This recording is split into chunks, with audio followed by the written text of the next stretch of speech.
Hi, good afternoon. Sorry, give me 1 second. I'm launching Waterdown, then we'll get started.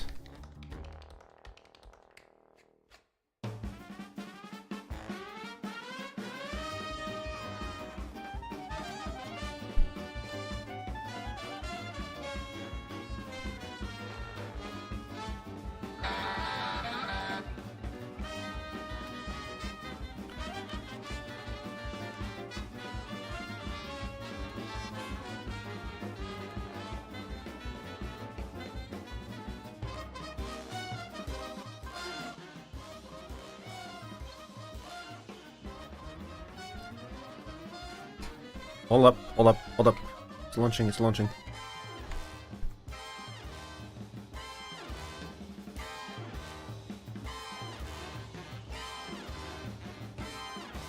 Well, my back is in pain today. You may have some bad news. What's the bad news?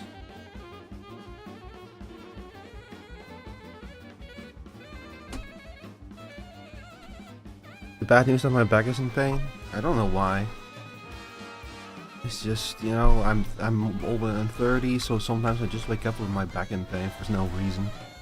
I probably didn't sleep. I actually slept fucking awesome. There's a crazy thunderstorm going on right now. Uh-oh.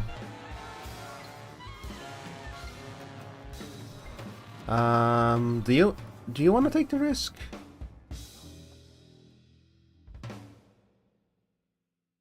Still got power internet for now? Okay. Do you want to take the risk, Chris? Shall we play it, or are you like, maybe we shouldn't take the risk? So I have a backup plan if necessary. Alright, what we can do is we can just play until you get zapped, and then I'll swap to the backup plan or something. Let's just hope that you don't get zapped right before I make $100,000 gorillion or something. Your call? Okay, let's just play some Snowrunner then. I want to play more Snowrunner. It's been a while. It was last week, but anyway, hi everyone, welcome back to Full Steam Saturday. Did you hear me there for a moment hesitate? I had to remember, wait, what day is my Full Steam Saturday again? You there? Alright. Also hi there, Chris in the YouTube chat. Sorry, I was talking to my friend Chris in the Twitch chat. He's about to join me for Snowrunner. Okay. Where's the fucking...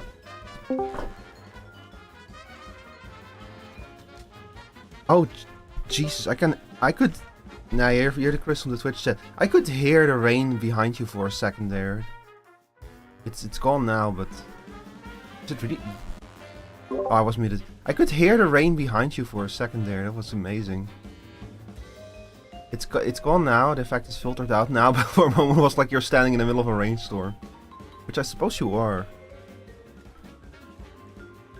Oh, my back, hurts, my neck hurts. Man, I'm like, I feel 10 years older today.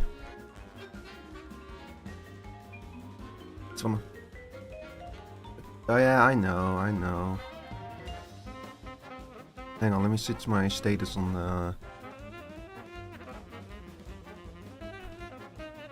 Am I allowed to complain about today's youth?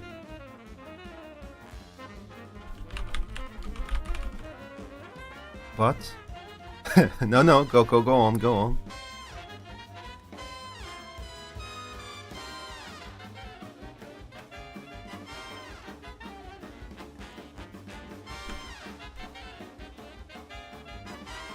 Oh bro, I'm gonna be complaining. Why is there a monkey? Hi there, no, not a bot. That's an awfully specific denial there. Are you sure you're not a bot? There's a monkey, because that monkey is Video Game Donkey, also known as Chris, my friend. Yeah. Yeah, he's going absolutely apeshit today. Welcome in. Sorry, I'm launching the game right now. Being a bit slow.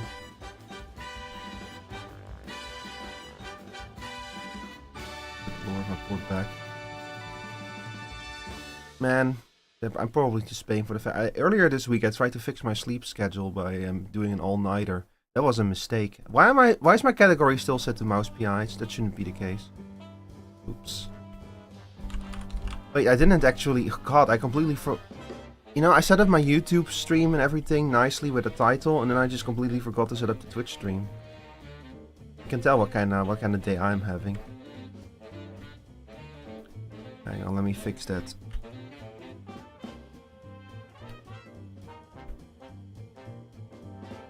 Yeah.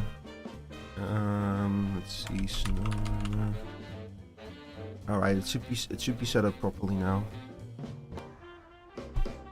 But yeah, welcome in. Best viewers at my house. What? Oh, because of the joke I made. I was honestly having a moment like, am I being advertised at? But no, it's a joke. Sorry, I need seriously, like I said, I'm having pretty terrible back pain right now, so I might be a little bit slow because I hate it. I hate the back pain. Ah. Ah. I think so, yeah. Man, I woke up and I fell asleep, and I woke up and I fell asleep, and I woke up and I fell asleep, and then I woke up with terrible back pain. Yeah, then I woke up with horrible back pain again. Hang on, let me make sure that... There we go. Alright, this podcast, your perspective, me boy, and I'll capture it. Ah, fuck, that was the wrong button. I accidentally launched the game in single player. Hang on, let me go back.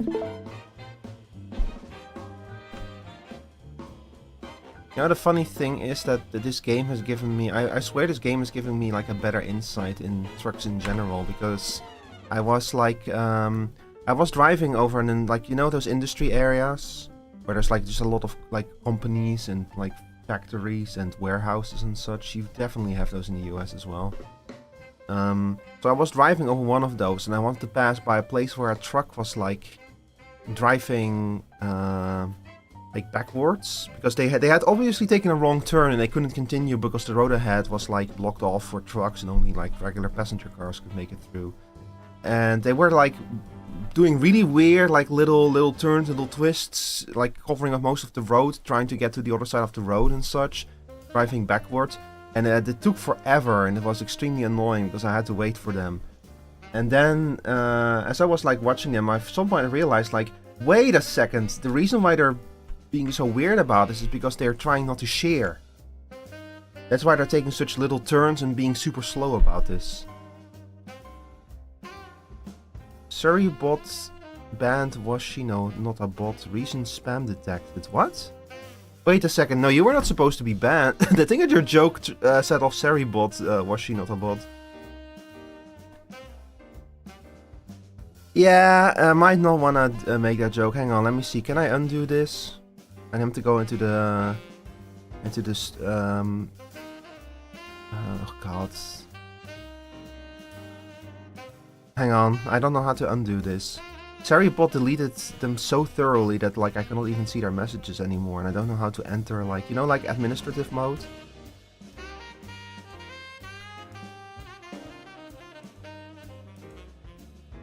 Might be able to do that, yeah. Oh. I'm breaking things here.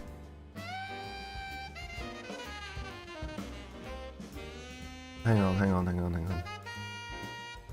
So it is slash unban Washi not upvotes. Alright, sorry about that, but yeah, you shouldn't make jokes about best viewers because Saribot does not like those. Oh, I just realized that Chris has been muted for you all this entire time, oops. Oh, whoops. Yeah. And was she not about... Oh, that was Saribot. Saribot is a very good bot. 99.9% of the time. Very useful. Extremely happy to have them here. Just this is like literally the first time they've like had a... This is the first time they've had a false positive. Yeah, good bot, yeah. Like literally the first time ever they've had a false positive, which is kind of impressive when you think about it. Like I got Sari, I activated Saribot on my channel after a bot raid at like a year ago or something at this point, where just a whole bunch of bots followed me out of nowhere. You're honored? Well, I mean you did it yourself by saying best viewers. One of these days I want a bot to go like, we only have the worst viewers, and we have absolutely dog shit viewers here. Okay, anyway, what were we doing? Not a very solid advertising strategy. Yeah, but see, that would get my attention. Like, oh, dog shit viewers. Now we're talking. I want viewers that are asking me every 5 minutes if I can play Roblox. Otherwise, what's the point? Okay, I remember I ditched my truck somewhere in the middle of nowhere, so I need to find it. Like, I literally stopped in the middle of a delivery, I think, because it was Subnautica time. But now I cannot find the damn thing. Was it the Ziggs? No, the Ziggs is over there. The Caterpillar is there to refuel. Must be in another zone. Why? I get why there's a monkey, but why are there 2 monkeys? Oh, that's because there are 2 monkeys. Yeah, it's because my shit is not properly set up again. Hang on. I always capture Chris's perspective as well, up here in the corner. The problem is that, like, okay, this is a Fugi thing. It's because I have a group Fugi and Chris has its own Fugi. Alright, there we go. I fixed it. Thank you for letting me know. Yeah, like I said, it's gonna be I'm having a very slow start today, so expect some more scuff before we finally, Well...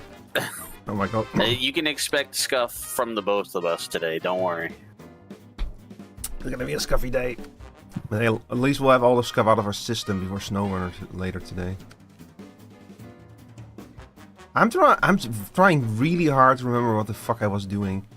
See, I have my Azov out here with a truck with logs on it. I think I was doing something with the Azov. Yeah, we were coordinating this contract that everybody gets a log. Logs, everybody gets a log.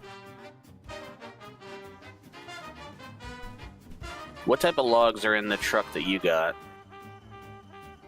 None. None? Yeah. There are no logs in it. Okay. Because we need a long log and a short log. I can live with the long logs. I want to try out the... I really want to try out the Pacific with the long log carrier. Okay, then I'll do the short log then. Okay, it's a job simulator? Yep. Yeah. Job simulator, but there's like no pressure and it's just chill, you know? Yeah. So nothing like a real job. But yeah, I like this game a lot. Although, maybe one day we should play like co-op, like Power Wash Simulator or something. Yeah, we can do something else someday, yeah? Doesn't always have to be Snowrunner. I mean, I like Snowrunner personally, but I'm just saying, if you want to mix it up one day. Maybe one day, yeah. Oops. I'd be fun, yeah, to play play a Power Wash Simulator or something someday.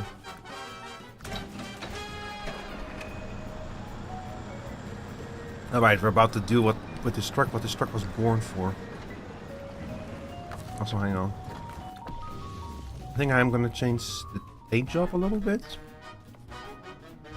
Yeah, I changed the paint job. Go back to the default paint job because it fits with the... So chat, this is the Pacific P16. This is the... This is the beast of the Canadian logging industry. It's like this truck is built for heavy log transports, and it has like a special thing on its back right now that will work together with a trailer that we're about to pick up, and then it will become one of the best trucks in this game at transporting long logs once we have that other part. So we're gonna get that right now, and I'm already driving off the road. Why is that? Hi there, precious ghosts. Welcome in. I might turn the music up a little bit. It's very quiet right now. Where is it? How's that, chat? Is that too loud? And you know what? Hang on, I'm gonna lower it again. I'm also a bit worried. I can like just turn the music up louder for myself only, and then that y'all get like the soft background music, you know. The music is pretty loud, yeah. How is it now? Hang on. How's this? So it's for y'all. It's significant. I've turned it up only for myself. Is this a better sound balance for y'all? Like, is the music still there in the background?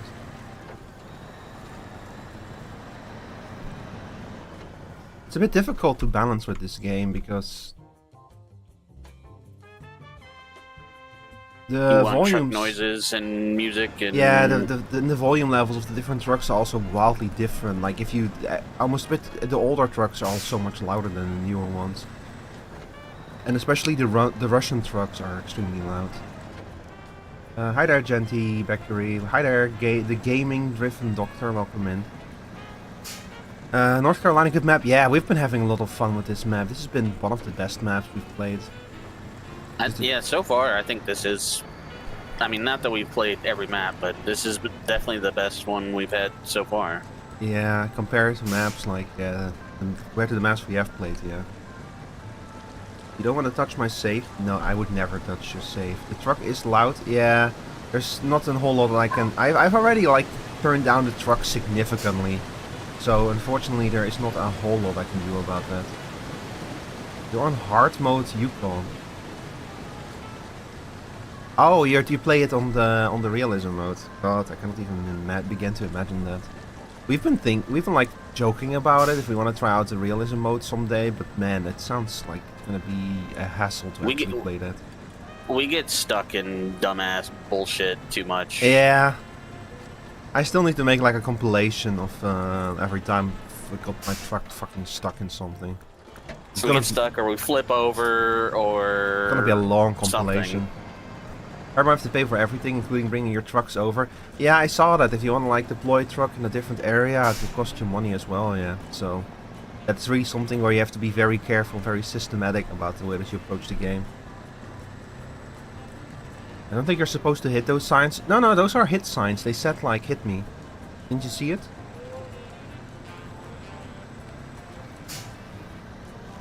Anyway, how are y'all doing today? Welcome in. Today we're having full steam Saturday where I stream pretty much the whole day. Thank you for the follow. We are so we're starting with Snowrunner today. We usually start with like acquire the game, usually Snowrunner, sometimes something else. But later I'm going to continue playing Subnautica 2 with my friends Rio and Scene. It's gonna be fun. Although I hope that Scene will be available because they had like they celebrated their affiliate anniversary yesterday, and they had like a new model, and they were still live when I passed out. They've been streaming. They streamed a long time yesterday, so I hope they'll like feel like they'll be able to stream today. But if they aren't, you know, chat, prioritize your health. Hi Sora, welcome in. I'm gonna take a gander, say I'm not allowed to come join ya. Yeah, I'm sorry. But yeah, this is just Chris and me playing Snowrunner. Yeah. Uh-oh. What's happening? What's happening? What is it doing? Oh my god, it's trying to escape reality. It's vibrating. What is it doing? Oh my...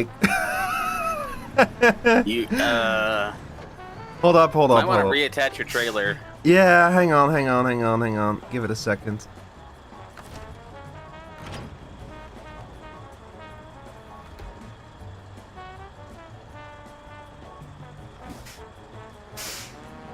What the fuck?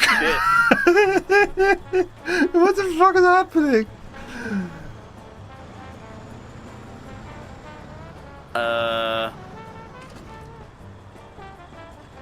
Is it okay? No. Chris, can I restart the game real quick? That thing is $14,000 that I might be out of if it doesn't come back down to Earth. Yeah, do you need me to disconnect? Yeah. There. Hang on, I'm gonna restart the game for a sec. See, it would be funny if it wasn't $14,000 up there trying to escape Earth's gravity. Hang on. What the fuck?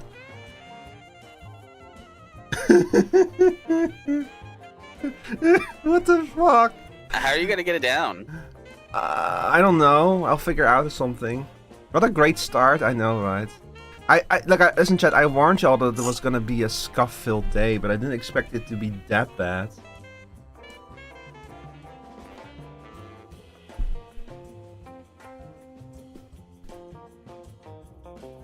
Helicopter DLC.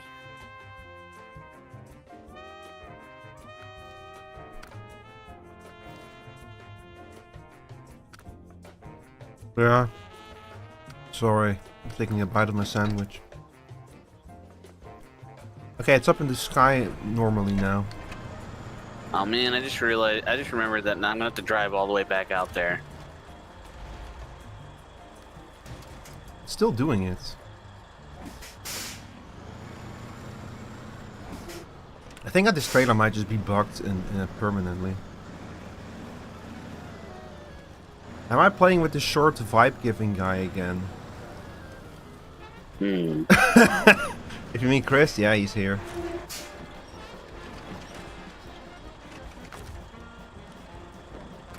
I don't know about that one. Jesus!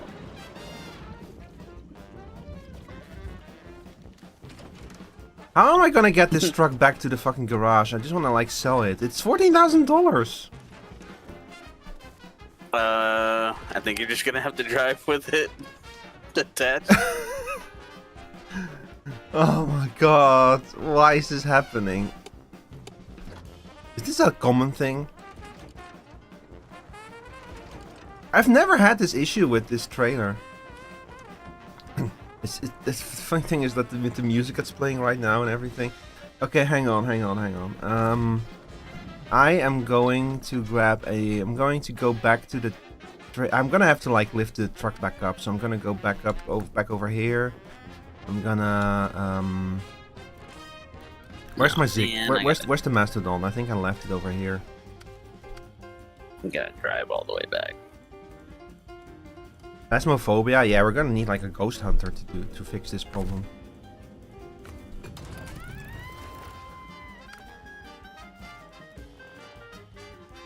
I've been like looking at the hardcore modes, and it looks kind of interesting, but I feel like it also will be like a bit of a pain to actually play, because a lot of it just means like, oh, if you want to do something, either you pay for it or you take the long way around, you know. Like, doesn't it cost money to move trucks between garages like this? By the way, if you play on hardcore mode, do your fuel trucks, your fuel tanks actually start full of fuel, or do you have to like go fill them up at a gas station?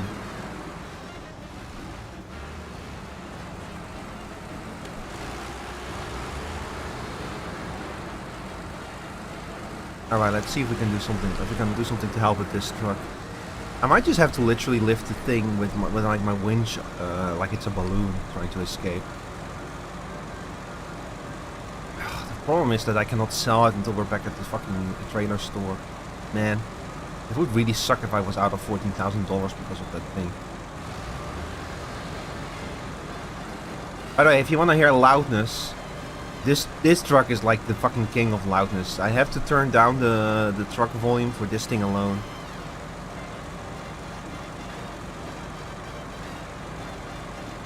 I actually did play Phasmophobia earlier this week. We were supposed to play a repo, but one of the people I was playing with couldn't get it to work, so we pivoted to Phasmophobia. You have like an Alan Wake event going on right now. Phasmophobia by Alan Wake. We live in the era of crossovers, man. Yeah.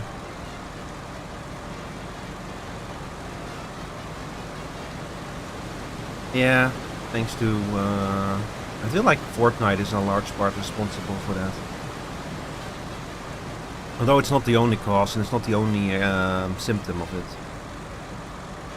I don't think living a possessed truck is a great idea. Yeah, but like, what else am I gonna do? I have to at least try to bring the trailer back to the trailer store, so that I can sell it again and see if I can, like, what happens if I buy it again. I wonder if it's just bugged in multiplayer, because I've used that trailer in single player before without any trouble. No, I used that trailer as well in multiplayer. No problems? I wasn't driving the Pacific, but yeah. This is a Pacific only trailer though. Oh. Like it's specifically the long logging trailer for the Pacific. Okay, well then I guess I haven't used that trailer. I think I used a different trailer.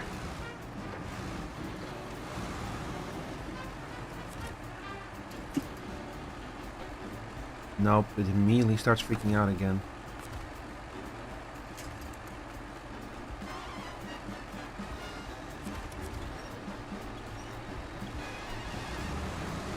Oh god, lifting this thing back up is gonna be a pain in the ass. Hang on, I'm gonna have to move the trailer first.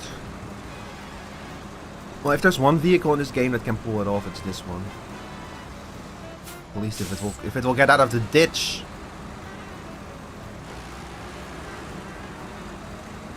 Okay, hang on, I'm gonna turn. What would you drive into the ditch for? Oh, I thought I needed more room. I'm turning down the engine volume. I forgot how fucking loud this thing is. Oh, hey. Hey. You need some help? Yeah, and an exorcist. Hang on. Well. See, now it behaves. Oh no, never mind.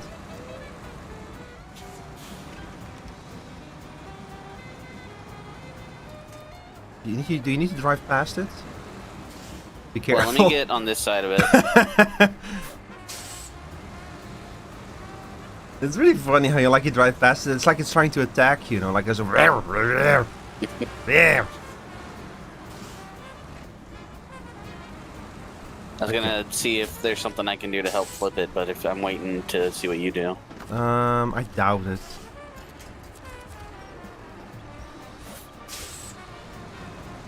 Okay, there we go. I think you might have unpossessed it. It seems fine. Oh yeah, you're right. It's fine now. Yeah. I'm gonna get some gas while we're here. Oh, this truck took a fucking beating though. Yeah, we did it. Thank you, Chris. You're my exorcist. Your presence here calmed it down. I guess so. Oh, never mind. Never mind. I see it flipping out over there. Hang on. Oh my god.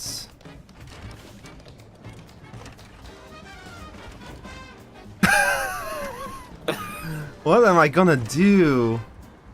Okay, first of all, detach the trailer. Detach the trailer, please. Whoa! I don't know what I'm gonna be doing. What I have to do to fix this.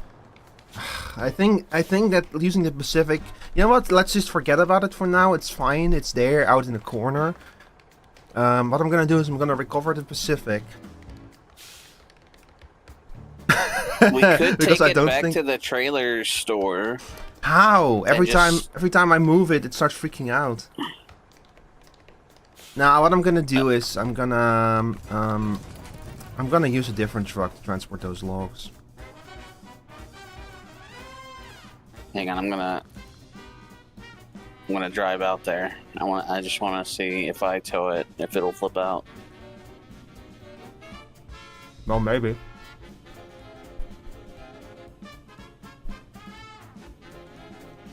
Might have to restart my whole game. Hang on, sir.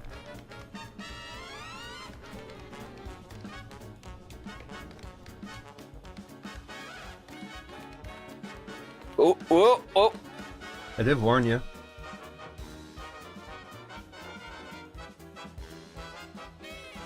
It's like a balloon, you know, like a possessed balloon. Whoa, Oh my god!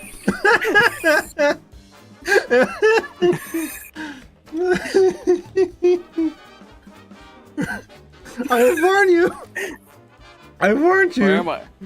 Where am I? Tell you where you're not on the road. Look, just forget about it. I'll try to fix it in single player if the trailer is even still there somewhere.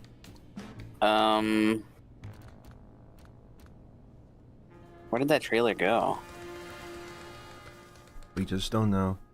Hang on, what I'm gonna do is I have in Overo Hills, I have the Azov with the trailer. I'm with a logging trailer. I'm gonna move that Azov back to a garage and sell the trailer. Shouldn't be too hard. I remember this trailer being like the wrong type of trailer or something, right? Wasn't this trailer like a medium logging trailer or something? Yeah, I think that's a medium log. I remember driving it all the way up there and then finding out that it was the wrong type of logs, yeah. So that's what we're gonna do. And then I'll like use the I'll try see if I can use like the Azov or something to transport the long logs. That was fucking insane. I've never seen something like that in this game. Like I said, I've used that exact trailer in single player in Dawn, which is a difficult map. And it was fine in Dawn, despite all the weird turns, all of the shearing, all of the weird shit I did with that trailer. It was completely fine. But then we go to California, which is mostly like straight roads, you know, and not any weird shit. And it just does that. It turns into fucking, it becomes possessed by a ghost. So never seen that. It's definitely some sort of collision bug. Yeah, something is freaking out. I think it might be the multiplayers in some way. So that's why I'm like thinking I'll try it. I'll see if I can. I'll load the map up in single player sometime. See if I can save it. But that's for another time. Maybe it's because it's in a blue state. North Carolina is not a blue state, is it? I think North Carolina is a swing state.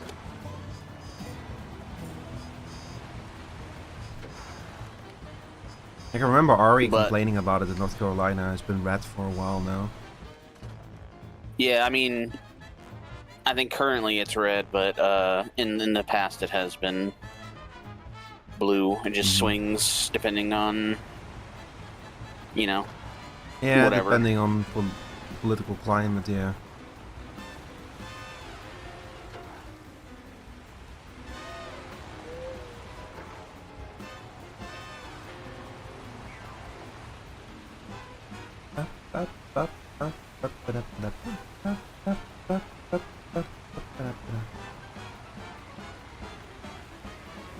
That or it snorted coke. Nah, it's possessed. It's a ghost.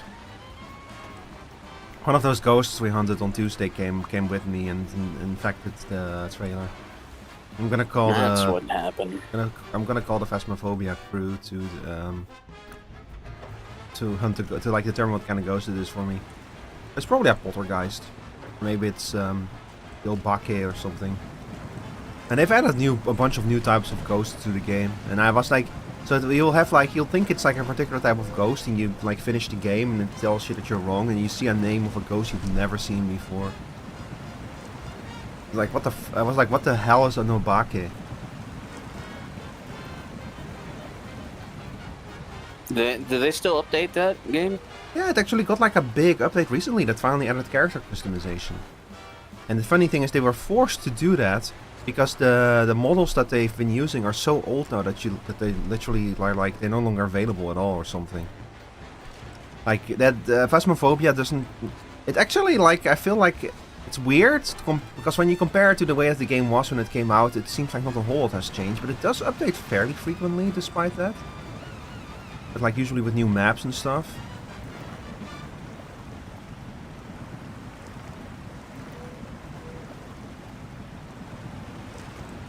But I think that they're like working towards their 1.0 release now. Now they have character customization. It's not even in 1.0 yet. No, after all those years, it's still not in 1.0, but it will be soon.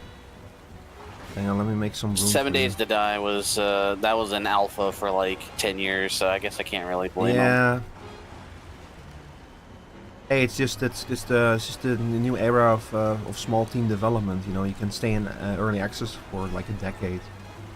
Yeah. Just don't do what Valheim does and update like once every 2 years. I don't know. I mean, I guess like it's obviously, working out for them. Yeah, like it is a bummer if you want to see the updates, but on the other hand, I don't necessarily mind that from Valheim because I think I get the Valheim bug once every 2 years anyway. Yeah, that is that kind of thing, I suppose. But it's like I feel like a lot of indie developers are like every team does things differently. Like when I, for example, compare it to like like Captain of Industry, for example, is a very good factory building automation game. But they released like a DLC that had like extra types of trains in it before and the game is still in early access. And the extra types of trains are not super necessary, but they are functional stuff that they basically locked. They basically said, well, you already paid for the early access, now you're going to pay extra if you also want early access to these trains and everything. Which I'm not super happy with. But they did mention that, like, yeah, we need to find more ways to make money, and the extra money we made from the DLC actually allowed us to hire extra people. So I also feel it's like, you know, like, well, you guys are a small team, and you're open and transparent about what you do and everything, and I'm not happy with the DLC, but I do see the positive effects of it. So I get it. It's the this is the thing. I get it. Like if it had been like something like EA or something, or Ubisoft that did something like this, then I would have probably been way more pissed off about it, because those are big companies with a lot of money. But like a small development studio like the one behind Captain of Industry doing it, it's like, okay, I get it. I get it, and at least the money allowed you, the extra money that you got allowed you to hire more people. I hope it was worth the hit you took to the game reviews though, because people were not happy with that change. And it was like combined with another update where they restricted which mods you're allowed to use, which I'm not entirely sure exactly how that worked, but people were angry about that one too. So hey, people are also angry that Subnautica 2 doesn't let you kill fish. So it doesn't let you kill the big fish. Which I always thought, isn't that the point of Subnautica 2, that you're not supposed to kill them? Did they play Subnautica 1? Because like, well, okay, I've heard two different arguments, and one I agree with, and the other one I'm like, yeah, did you even play the first game? Mm-hmm. So the argument of like it doesn't let you kill fish or whatever, I'm like I said, did you even play the first game? There's like, the only thing you have are some like defensive mechanisms to like ward off some dangerous things, but you don't really have anything to attack something with. What you could do in one is you could use the stasis rifle to put a fish in stasis, and then you could knife them, which took fucking forever. Like you could kill even Reaper Leviathans that way, but it took forever to do, because you're not supposed to do that. It's like the game kind of like telling you, like, yeah, you shouldn't do this because you're not really supposed to. So in the second game they made it completely impossible to kill those predator fish. But now people are kind of upset about it. You also don't have the stasis rifle anymore, so you cannot lock them in place. I mean, I would chalk that kind of stuff up to early access. Like, they probably aren't finished working on parts of the game that maybe the stasis rifle and a weapon is still like being developed, but they didn't think it was like an important thing to have in the early access part of the. Maybe. So they didn't work on it yet or whatever, but. Well, what they mentioned is, the problem is that the developer in the Discord server was like, you know, like a tiny little bit abrasive about it. Not even like extremely so, but a tiny little bit abrasive. But that is immediately taken as like a deep personal insult by people. See, that mistake number one is never respond defensively about video game criticism for your game. Just accept it and go, we will take it into consideration moving forward. Yeah, that's all you gotta say. The only one who can get away with that is Hakita, because Hakita once tweeted like, Ultra Kill would suck if it was designed by y'all. Well, he's the only one who can get away with it. There are some games that you can, that, you know, that's like what's his name, Hideki. Yeah. The fucking Bayonetta. Yeah, Hideki Kamiya, where you're kind of expected. Yeah, if that's your personality, then yeah. If you're known to be like that. But even Hideki Kamiya, when that whole drama with the voice actor for Bayonetta happened, he did the same thing, and there it didn't work. Because it was a very different issue, you know. It was not game design, it was like labor dispute, basically. Yeah.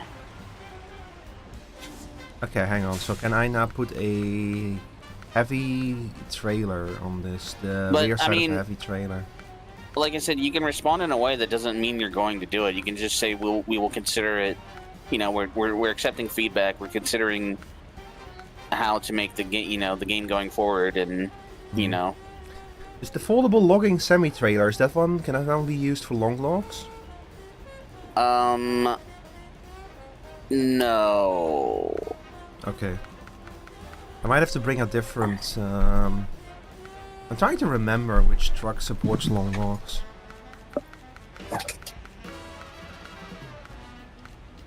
Might have to bring like a different truck altogether. I remember trying the foldable whatever log thing, and it's...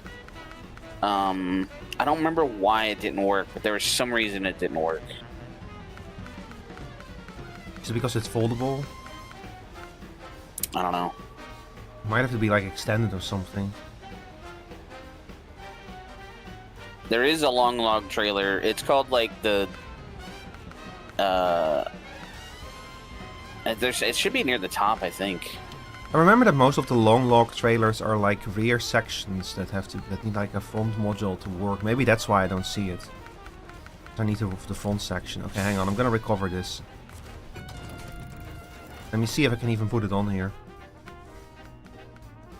Yeah, here, the log carrier front. That's the part that you need, right, for long logs. Yep.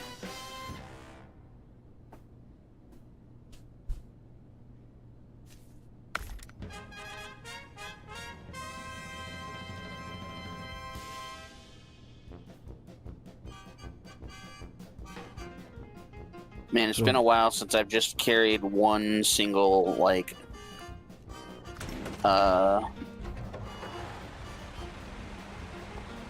elements, one single package somewhere. Normally I'm doing like a fucking giant train of shit somewhere. It takes me forever. It's nice. It's nice having a nice little cruise. Yeah, I can imagine, yeah. Where the hell am I going? You should have figured that out before you left. Second house. Okay, so we're crossing the bridge. So we're going this way. Oh yeah, by the way, this is going to be the last Full Steam Saturday before TwitchCon, because I'm going to be in Rotterdam next Saturday. Oh, nice. The funny thing is that since I signed up for TwitchCon and everything, I've like been talking to a friend, and she kind of told me about everything that goes wrong at TwitchCon. So I'm a little bit nervous about it now. But I'm going there mainly to like meet up with friends, so it's going to be fun. Nah, it'll be cool. Yeah. Like, the things that go wrong are just like, to be honest, it's probably not going to be something you would have to worry about. No, it's like I'm not going to jump in any foam pits. Yeah. But also, it's like it's in Rotterdam, and Rotterdam is a nice city, you know. It's like also not too far away from like The Hague and Amsterdam. It's like what in the Netherlands we call the Randstad, which are most of our big cities are kind of clumped. Like our four biggest cities are kind of clumped together and make up like one big greater metropolitan area, and we call that the Randstad. So it's Rotterdam, The Hague, Amsterdam, and I forgot the fourth one. I live here and I don't know the names of our cities. I'm thinking, is it Utrecht? Utrecht is a bit too far away from the Randstad. Anyway, so yeah, but yeah, if TwitchCon itself sucks, we can always go into Rotterdam. Rotterdam proper. It's a nice city. I guess you were spared having to memorize the capital of every state. No, I had to remember the name of the capitals, but like the problem is that the Randstad, none of those cities are actually the capitals of their states, of their provinces, I mean. Yeah. Like, funny thing is that Amsterdam is not actually the capital of the province it's in. Like, it's Haarlem. Haarlem is the capital of North Holland. And Amsterdam, because because Amsterdam is the capital of the entire country, so they didn't want to, like, you know, they wanted Haarlem to have something too. So they gave Haarlem the capital of North Holland. Do you know which dirt road is better to take? The one that goes like this first one or the second one here? Hang on, let me take a look. Because I could take the one that's right after the bridge, or the one at the other bridge. I don't fully remember, but if I'm looking at it, like the first one has like one of those little rock thingies here that's kind of annoying to cross over. Yeah, I don't want to cross that. But the other path is like I don't think that there's like a huge difference between the two. But I think that the first path might honestly be... I think that the first path is going to be nicer with a heavy load. Because the second path looks like it twists and turns a bit more, and then it goes downhill and then uphill again. I don't know, you'll have to try it out. Yeah, I think I'm going to try the second path, because I don't want to... I don't like crossing over rocky terrain. Mm-hmm.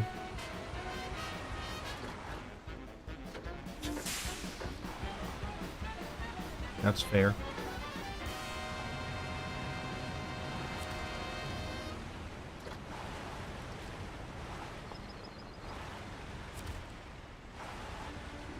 Hi, Flashfire. Yep. How are you doing today? Let's see if I can find the rear part of this trailer now. Ah, here we go. Log carrier rear. Okay. Please don't freak out because you're also $14,000.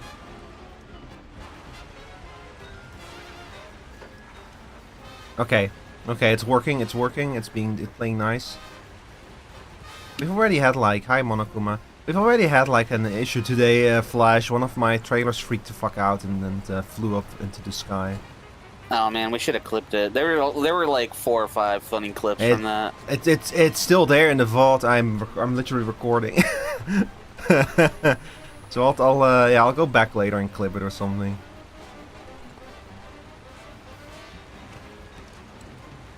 I'll post it on socials.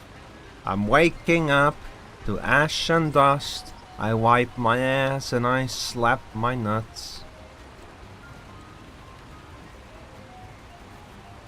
I think that I can still see the trailer. It's somewhere around in this corner. Yeah, there it is in the sky still.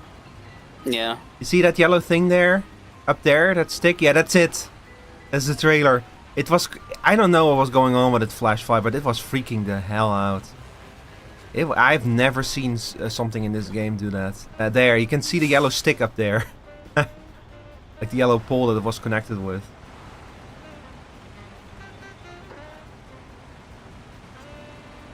Craziest shit I've ever seen. Alright. Now that the physics of this game can be a bit wonky sometimes, but not that wonky. Third house.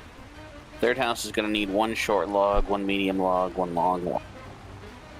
I'll go back and get another short log then.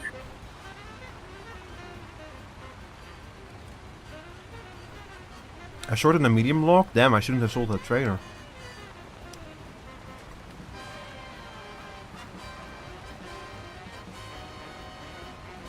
Imagine if that happened IRL. It would make the logging industry a much more interesting industry to work with, and that's for sure.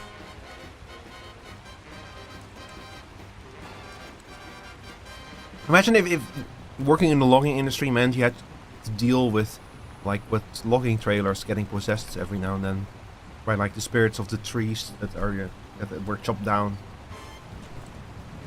Maybe that the logs you were about to carry were living wood. Yeah,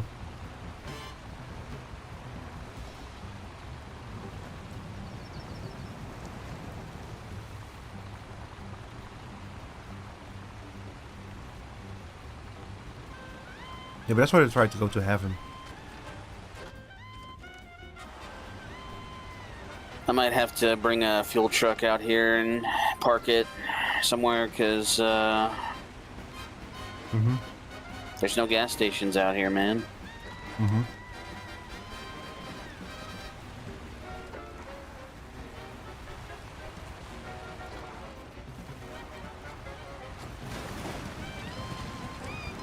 I can bring out a fuel truck later. Yeah. Yep.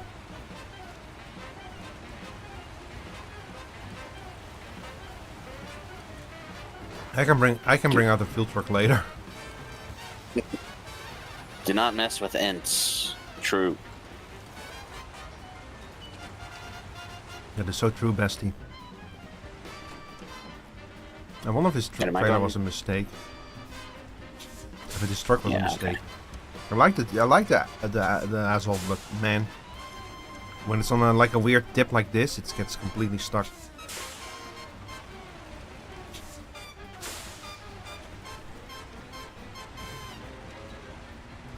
Ah, here we go. Once we're over, though, we're over.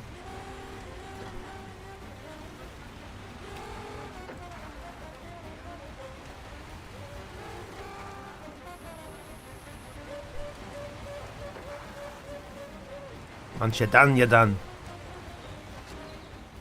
God, I'm thirsty.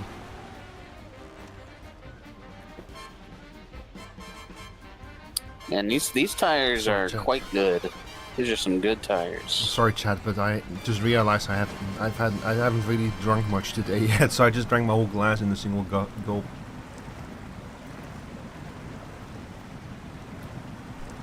Can you imagine like a logging game, like I mean actual industrial logging game, except like the trees that you're logging are magical, and so there might be like an ant among them, or like they might fight back. You know, something like in RuneScape, except like industrial. Also, I can confirm I did learn something from my courses this semester. I can somewhat read assembly language now. Nice. Congratulations. That's the future. Assembly is a language you're probably never going to actually have to write or read, but it's good to know that how it works.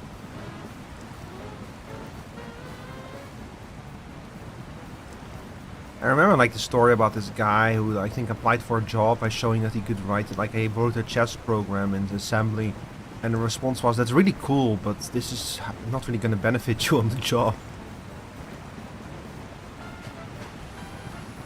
Yeah, it's like cool that you can do this, really cool, but we don't work in assembly for a reason.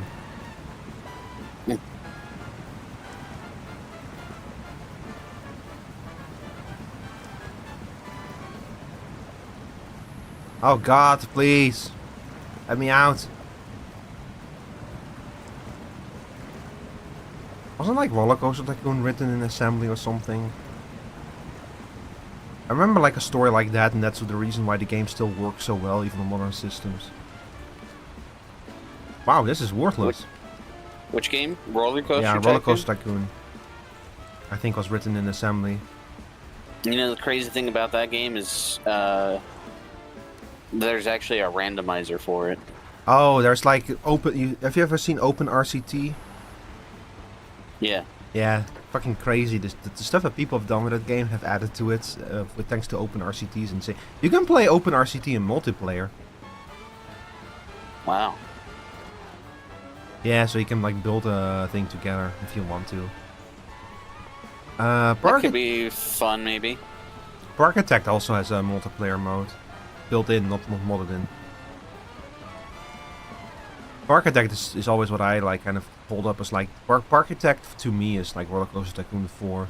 Feels the most like a spiritual successor.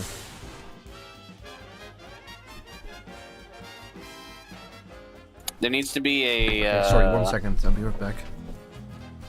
Alright.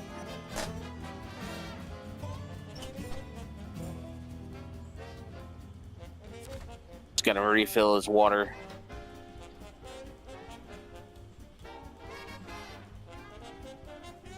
Compilers are pretty well optimized. Yeah. There's some pretty cool decompile. What is it like? Well, I mean, so I'm not I don't know any sort of code language whatsoever, but I do know that a lot of games recently, especially like older N64 kind of games, have been decompiled recently, if I'm not mistaken. Or maybe there's just some sort of like leak or dump, I can't remember. Okay, I'm back. Sorry, what were you trying to say? Before I started just talk about you. Well, I don't remember what I was saying whenever you left, but we're talking. Flashfire brought up. Oh no. Pretty well optimized compilers these days. Yeah. You know, one of the funniest thing, you know how like the when you use a compiler, like the idea is you write your programming language, then you use a compiler written in another language to compile, like to compile a compiler written in the same language. Mm-hmm. And so they try to apply that principle to Claude, the coding AI. So current Claude is written by an older version of Claude, which is why Claude runs like absolute garbage.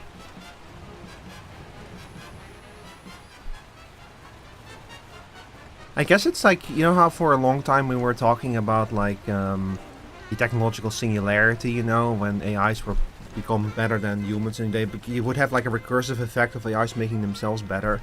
And now in practice you get that kind of shit. Yeah.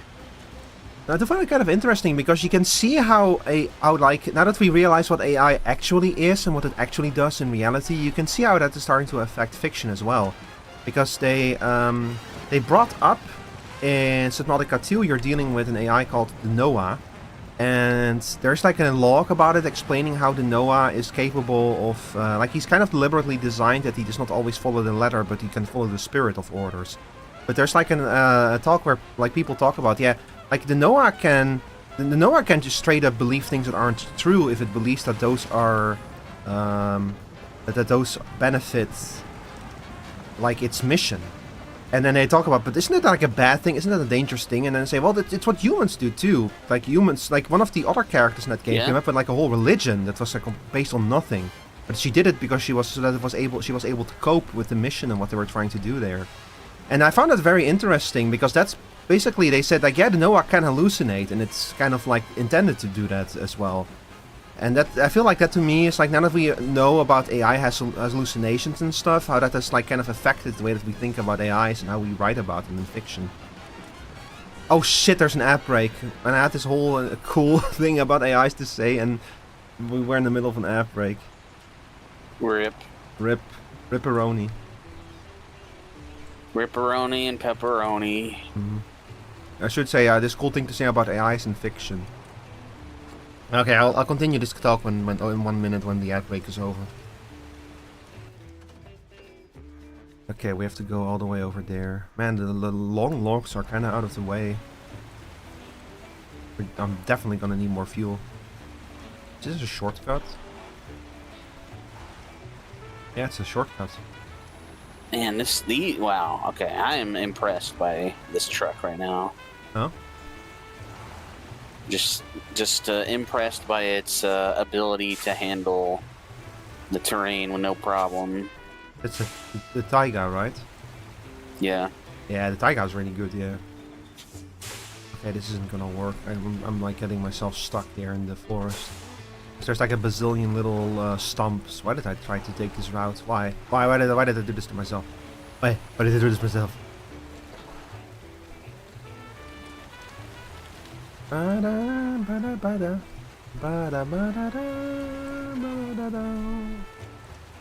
Hi everyone, welcome back from the app break. Sorry about that. He saved his conversation just so you could hear it. Yeah, so I was talking about how the Noah is the AI in Subnautica 2, the one trying to help the humans survive on Proteus. And like how there's a conversation between two of the NPCs that you find a recording where they talk about how the Noah can believe things that aren't true if it benefits its mission. And that's like an hallucination that they're describing, an AI hallucination. But they also bring up the fact that like humans do the same thing when they're like dealing with a situation that they're unable to cope with. Like that, one of the other characters in the game came up with a new religion so that it helped her cope with the situation. And I said that I found that kind of interesting because that's the way that like AIs and hallucinations have reshaped the way that we think about AIs, even in fiction, and write about them. And also the way that it has made us like revalue human efforts as well, because it really made us realize like what is the value of art? The value of art is the human that made it. That's why AI art has no intrinsic value in it, because it was not a human who made it.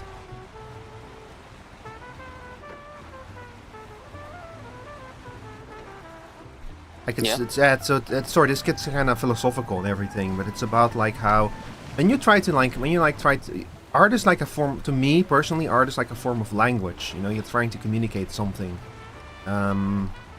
And you don't get that. Like, when you like make a piece of art, you put something of yourself in it. You craft something. You have to use your skills and abilities and knowledge to make something. And the end result might look like absolute shit, but it's still something that you made yourself. And you don't have that with an AI. You know, there's no process of like thinking about why you do something and actually going through the effort to do things. There's just the prompts that you write and the response that the AI spits out.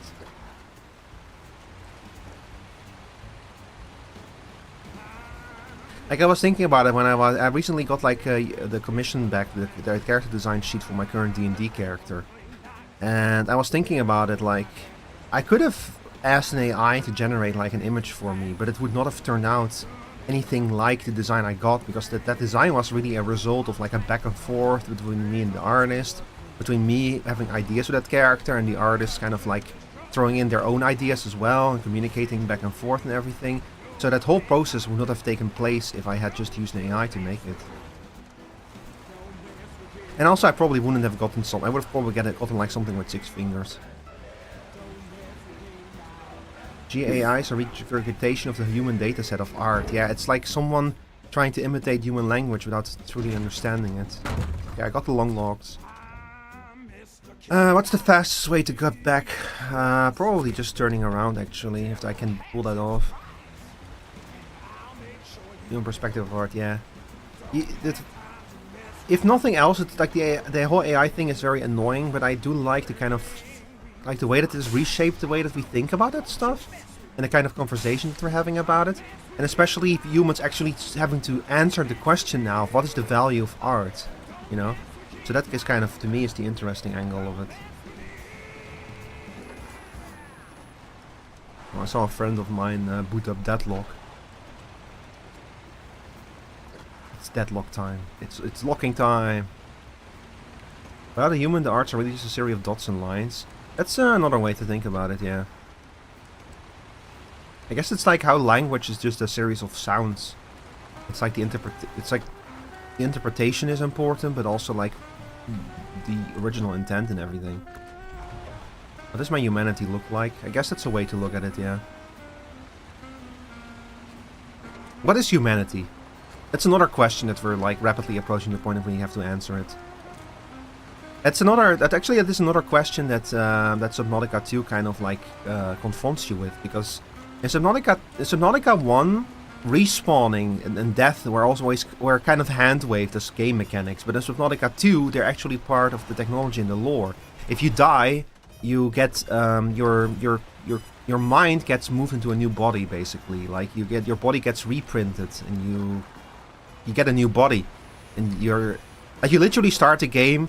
As this is not a spoiler, like the Noah straight up tells you this, that you were a digital copy of your mind was restored to a reprint of your body at the start of the game.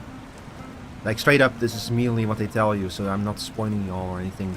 But it's just kind of a plot point in the game that's humans can be reprinted. If they die, they can be reconstituted. And that kind of raises the question of, okay, but then what is humanity if you can just be digitally backed up and like restored into bodies and stuff?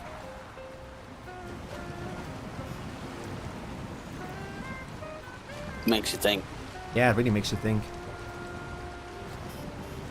It's because I found it interesting because it's something that like Cyberpunk touches upon as well, and it's even a subject that was kind of breached a little bit in Dawn Trail.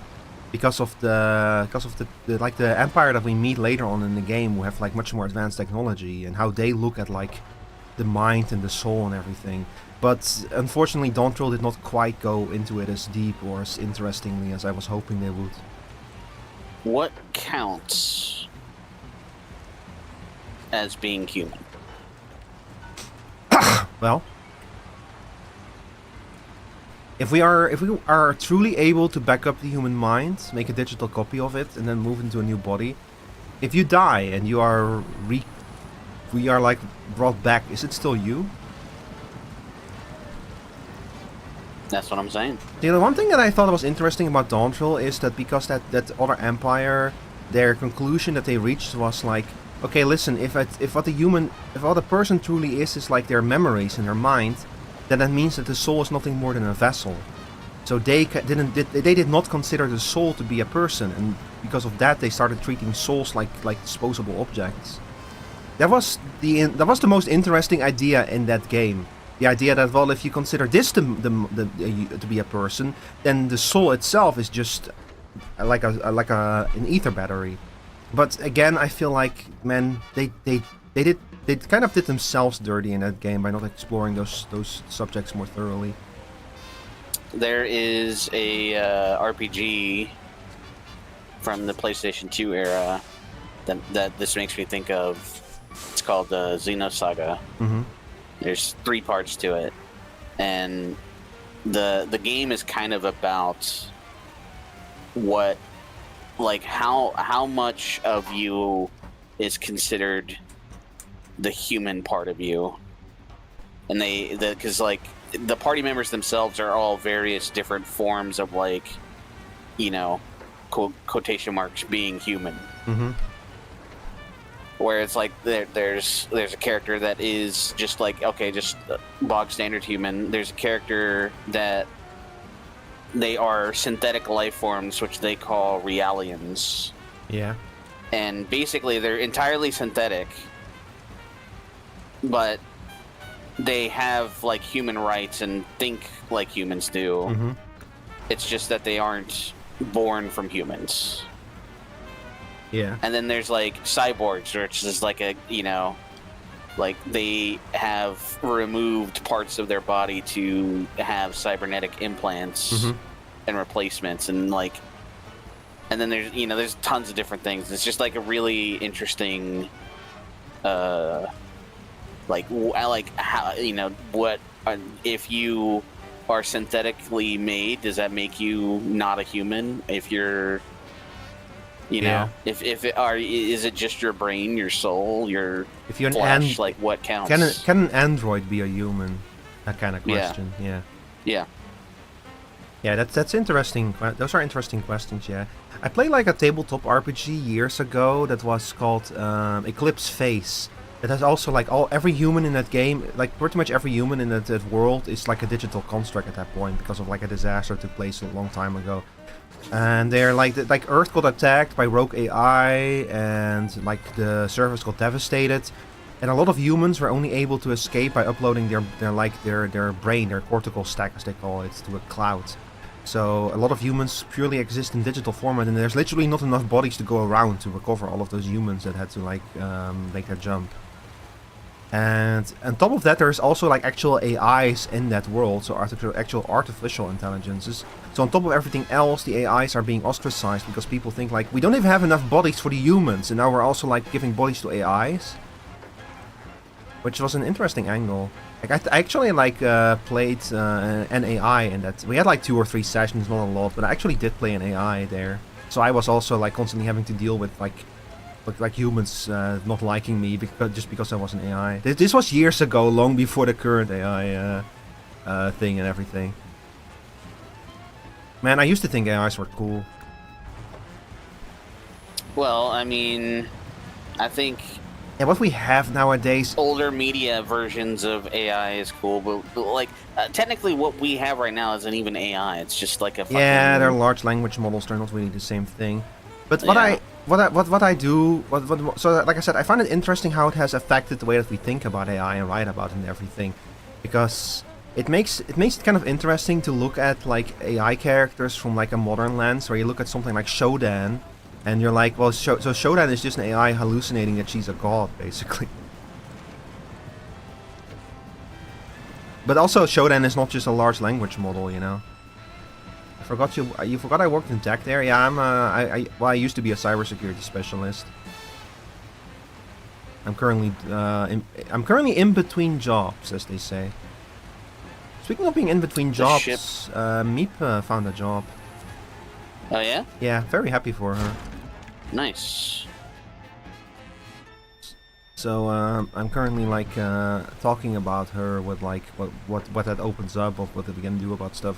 I don't want to say too much about it yet, but we got some we have some plans, we have some ideas for stuff that we could do, and that she has a source of income again. Okay. So we need short logs, we need medium logs, and we need long logs, and we need fuel. Hang on, I'm bringing the truck back around. And then I'll send in like a fuel truck or something. I'm currently bringing a fuel truck as we speak and I'm towing a medium log truck behind me. I've already parked a short log truck up there that has short logs. So all you have to do is bring the long log. At least you ain't flaunting your cybersecurity background like a different streamer. I think I might know who you're talking about. Every single introduction, oh god. Yeah, see, no. I don't want to do that. Partially because I'm afraid I'll say something stupid and people will like that what you just said is stupid, you know. Because I know a lot of stuff about cybersecurity, but I also know what I don't know, and I know that I'm like not exactly the best at that kind of stuff, you know. There's an interesting study about what you just said just now. Yeah, there's like a name for it, where the more you know about a field, the more you're aware of your own limitations, but I forgot the name of it. Yeah, it's the more you know about something, the more aware you are of what you don't know. Mm-hmm. So you are more reserved in judgment and more accepting to learning new knowledge. Whereas when you don't know, some people who don't know very much think they know everything, and therefore are very overly confident. Oh my god, I just flipped my fucking truck. I think it's called the it's the Dunning-Kruger effect. That's the if you don't know about a field, you're more likely to overestimate your own knowledge of it. Is that wait, where did you put that truck? Don't worry, luckily I have 2 trucks, and this is why. Okay, now I was just thinking like it's a fuel truck, so if you like knocked it over in like a good spot, we don't need to worry about that. That's what I was thinking. Oh no, it's not. I haven't even gotten to a Vero yet. Okay. So for the long logs, it's easier for me if I go the other way. So I'm gonna leave my truck here for a little bit, so that I can refuel it over here. Where are you planning on putting the fuel truck? I'm gonna park it either on the bridge or before the bridge or something like that. Okay, I'm gonna leave the truck here then for now. So you have short logs on your for your trailer, right? I have. On by the bridge is a short log truck. Okay. It already has short logs in it. It's on the island. I can quickly That's deliver right there. those. You're staring at it. Yeah. So there's a few things. So this truck, I can try making it and grabbing more long logs, but I don't know if I'm gonna have enough fuel for like 2 trips. Well, like I said, I'm bringing the fuel truck as we speak, and I'm pretty sure we will cross paths. If I do that over here. Because I was planning on taking this path, but I can also take this path if we're gonna cross paths over here or something. Well, remember, only one place has long logs, I think. It's all the way over here in the corner. Which one? Hang on, I gotta watch your stream because it's late. Yeah, so right now this is the island. And then to the southwest of the island is the long log place. But the place where I think you're thinking of crossing is the southeast, because that's where the other fuel truck is currently parked. Yeah. So if I were to go directly for the long logs, I would not cross you. You know where your fuel truck is? The dead fuel truck? The Chevrolet, or is that my fuel truck? It has to be, because it didn't get reset when the Kodiak. Yeah. So that Kodiak is empty, completely empty, even the fuel. Yeah. I can meet you there. Okay, then I'm gonna have to take the long way around with this truck. It's not much longer, so I'll do that. I'll go that direction then. Okay. I think the current problem with current AI is that, yeah, it's not AI, it's an LLM designed to be profited from. There's many problems with it. You can kind of see that. Have you noticed how like the tech companies and the big tech pros and everything have like changed their tune? Like they're now describing AI as like a helper tool and not something to replace you. That's because they've noticed that like they're not really selling this thing by selling it as like a replacement. Because yeah, that interests stockholders and it interests like the upper sections of companies, but it makes the lower sections of companies extremely hesitant. Because if ask anyone in a company and they'll tell you like, yeah, AI is great for everything except what I do. My work cannot be replaced by an AI, but the other things probably can. That every person in a company is like that. Like I had a talk recently with someone, like an appointment. I had an appointment on Monday with someone, and they kind of like they asked me about like AI, if I'm interested in AI, and I kind of do that thing, you know, where I go like, I don't really like AI, and then they showed me on ChatGPT how they could like have ChatGPT like generate a list of stuff for them and everything, you know. And I was just kind of sitting there uncomfortable, not sure if I should like call them stupid for needing an AI to think about for them, you know. But I didn't want to be rude.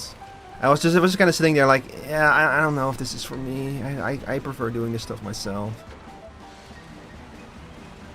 But like, I did, see, I also didn't want to escalate. There's many reasons why I didn't want to escalate the situation. But I wonder, like, if I had asked them, hey, could this AI do your job? What I would have said.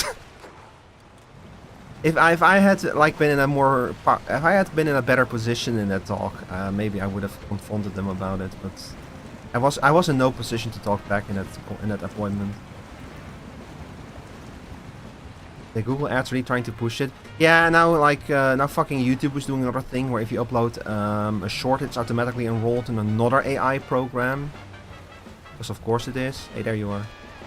Hang on, I'll refuel. Hey, told you I'd meet you here. Yeah, perfectly timed. Holy shit. Amazing. Okay, so when I'm gonna... You don't need to completely fill up my tank. That is enough, yeah. Okay. Because I want to like save a little bit of gas for other trucks. I'll probably, when I'm done with the second trip, I'll just dump the... Oh no, I need to bring the trailer back, so I cannot do that. Actually, yeah, never mind. Now, this will be enough fuel for the return trip, I think, but I'm not gonna... unfortunately, I do need some fuel to bring the trailer back.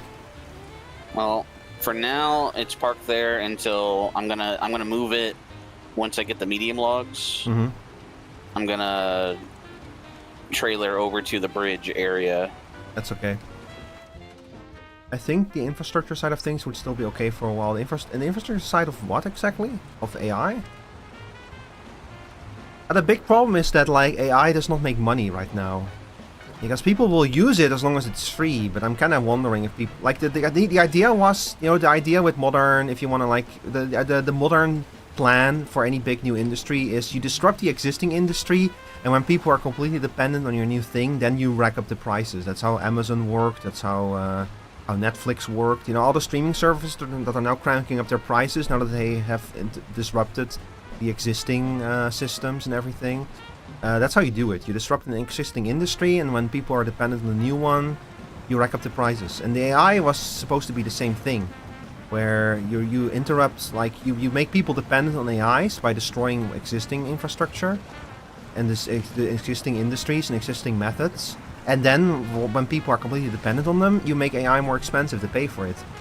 Except that it has not really worked out that way, because AI is so prohibitively expensive to run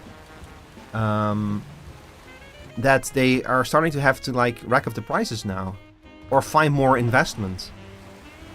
But you know, investors want a return on investment sooner or later, and that sooner or later is starting to arrive now. If OpenAI does not make like $1 bazillion before the end of the year, they might go bankrupt. And like a lot of those people who kind of use AI in like a way where it's like, yeah, it's convenient, I'll just ask the AI to do it for me. The question is, are they still going to do that if they have to pay like $100 per month or something for it? Ah, man, I don't like how there's fucking eyes staring at me from that place over there. There's like one ghost in each of those buildings. You see it, chat? You see it? Oh man, I don't know if this truck is sketch with medium logs. Google is trying to get students to be addicted to their Gemini. Yeah, they're trying really hard on that. I don't know if it's gonna be successful or not. Like on the internet, people are very obviously heavily countered against AI, but then in real life, whenever I have like a conversation with someone and they go like, "Yeah, no, let me show. I'll just ask ChatGPT to do it," it makes me go like, I mean, it seems to me, and this is just through people I know, that the people that really like and advocate for AI stuff Hi, Dr. are Reese, typically the type of people, or typically the person that doesn't, like, it's not that they don't know whatever they're asking the AI to do, but they're not as affluent at the task that they're requesting. But they might be affluent at prompting. Yeah. You know what I mean? Yeah, like I said, that's a big thing where there's this Dunning-Kruger effect. The AI is like Dunning-Kruger effect made manifest, where the more you know about what you're doing, the less confident you are in AI can do it. Again, the problem where if you ask anyone in a company what can be done with AI, they will like tell you that everything except their own job can be done with AI. Guess the rarity. I don't know. Epic? You look kind of epic to me. You're probably epic rarity. There's 1 year free trial for students are going to make like quarter of the new higher def turn into brainless zombies. Well, like I also kind of wonder if like is a student going to be able to afford an AI subscription? They probably want the colleges to pay for them. But then what's the whole point of a college if all it does is like provide subscriptions to AIs? Why does my stream have a single viewer, which is you? Duckeries, I'm going to have to ask you to not talk about the number of viewers. I don't look at the number of live viewers for a good reason. And that's because it's extremely distracting. So I don't pay attention to that. What was I saying?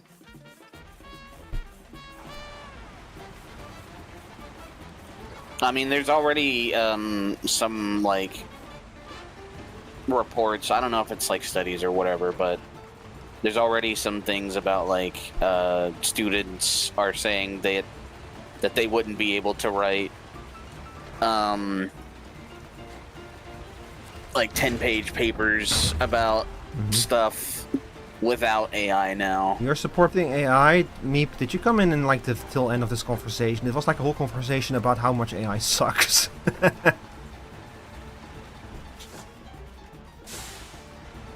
You little Yeah, came in at the end of that sort of saying, how are you doing today, Meep? Congratulations on the job. Hey, congrats.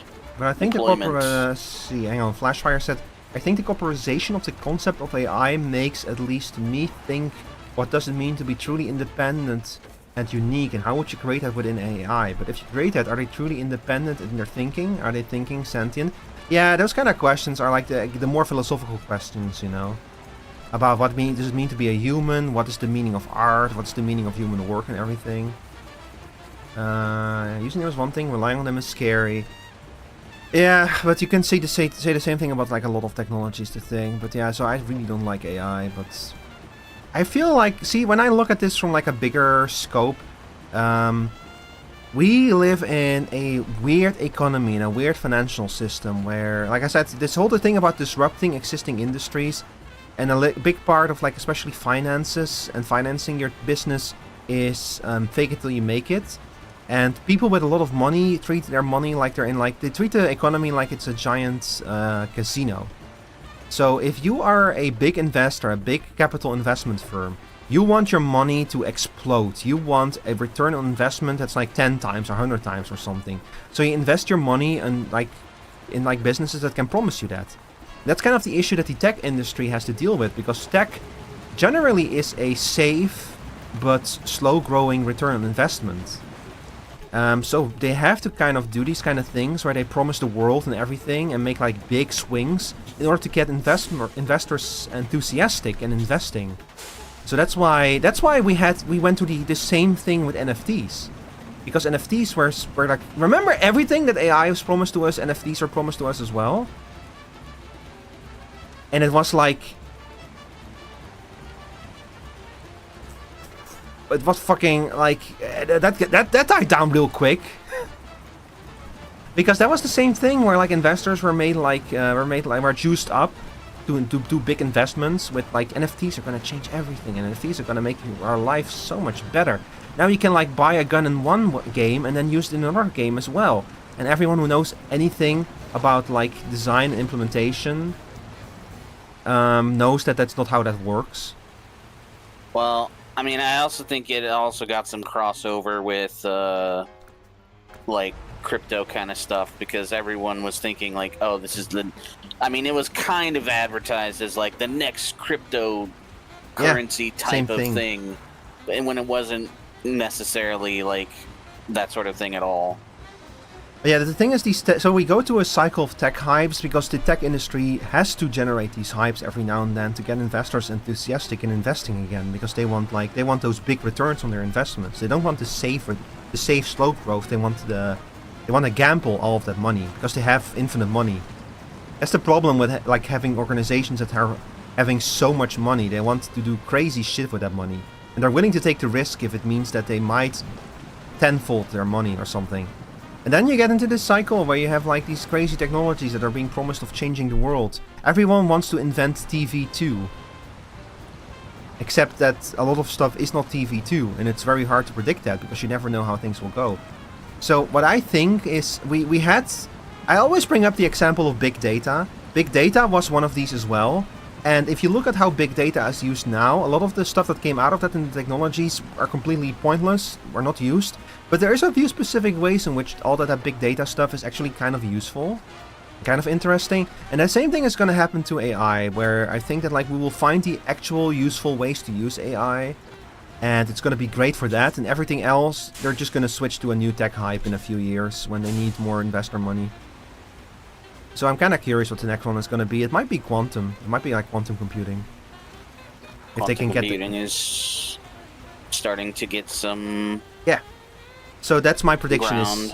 My prediction is quantum computing is going to be the next one, and they're gonna we're gonna go to the same cycle again, where we're gonna have data centers built specifically for quantum computing and everything, and we're gonna quantum computing is not perfect either, so we're gonna have to run into those flaws a lot. And shit. I mean, there's other concerns with quantum computing as well compared to. Mm-hmm. But the thing is that, like, I think, the what you compare quantum computers to what we have now are like the amount of transistors in computer chips, right? Like that's the big deal. Yeah, because of it's really hard to do quantum computing because of entanglement. You have to keep that the qubits will get entangled with each other, and that causes issues. That's what makes it so hard to do.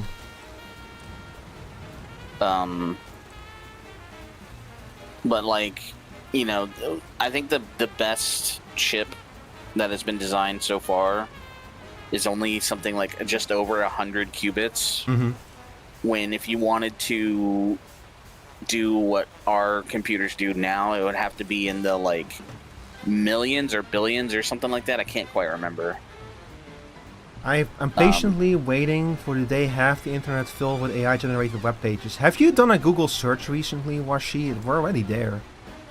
It's just that nobody actually uses those websites, so I don't know what the business model is there. Do they actually generate money? Like, I know that Google's trying to fight back against AI slop, probably because they realize that they're like advertised. Like, the problem is you have the AI generated videos, and then you have all of the AIs watching those videos, and you waste a lot of advertising. This is genuinely becoming a problem where so much advertisement money is wasted on bots and AIs that like the advertisers are going to be like, hey, what the fuck happened with my advertisement budget? Why is nobody buying my shit? But I am burning through advertisement money, or through advertisement budget. That's genuinely becoming an issue because of it. That's why they're trying to resist it. I mean, definitely got more processing power, but nowhere near accessible. Well, see, the quantum computing. Now we're going to get into mathematics, because quantum computing is very good at specific things. Yeah. So a bit is 1 or 0. Easy, right? And you can do do simple computations with it. 1 or 0, you can make like a byte, and you do like binary computations.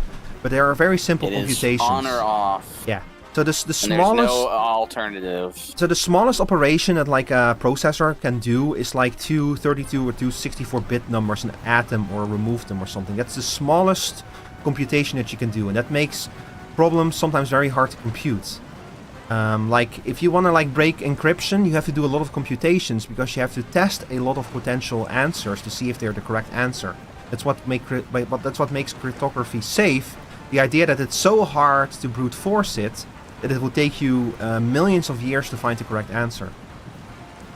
However, a qubit can essentially represent what they in mathematics call a matrix, like in linear algebra.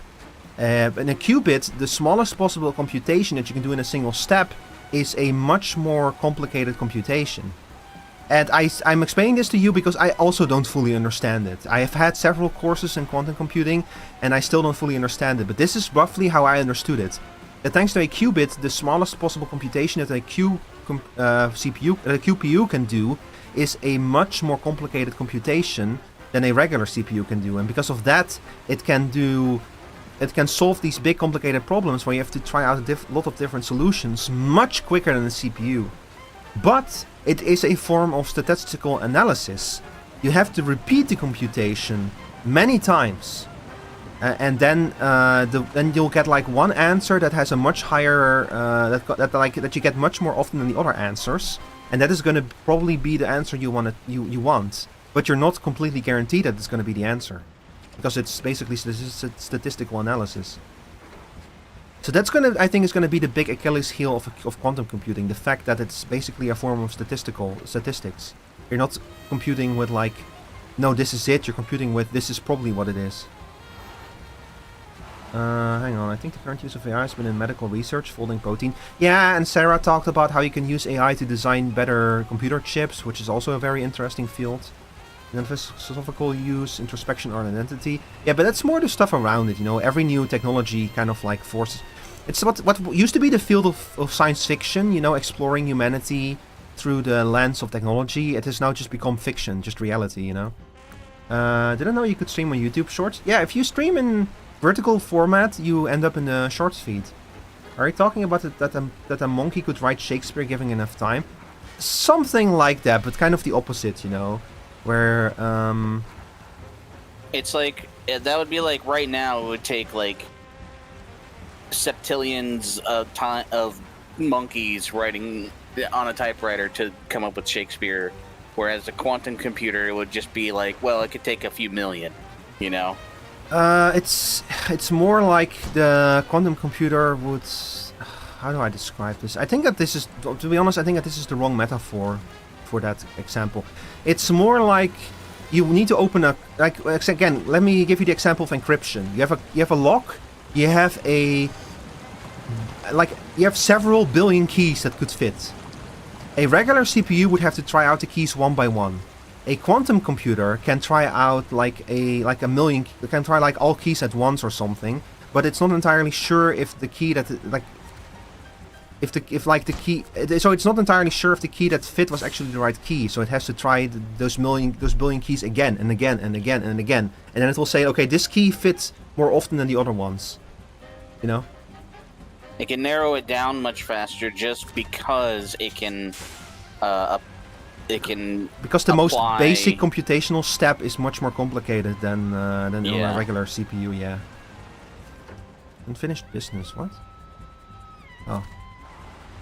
Okay, so I have when it comes to encryption, though, like before we even get quantum computer kind of stuff, and even if it were, like, I don't even know if it's possible on like a personal computer level. I think it's only going to be like a, you know, like an entity company kind of thing.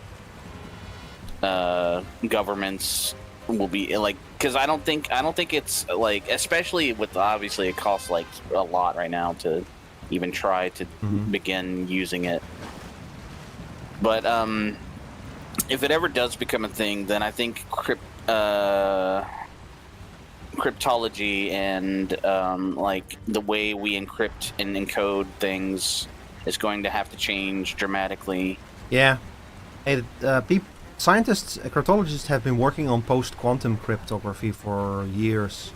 So Yeah. it's not really exactly in common use, but there is promising paths there to explore. And yeah, like I think it's already like that some like organizations are already requiring post-quantum encryption by this point because see the problem is that if quantum computing becomes big enough, then it's not just then all of our existing encryption is gonna have to change. Like, and everything that was encrypted in the past since the invention of cryptology is going to suddenly be no longer safe.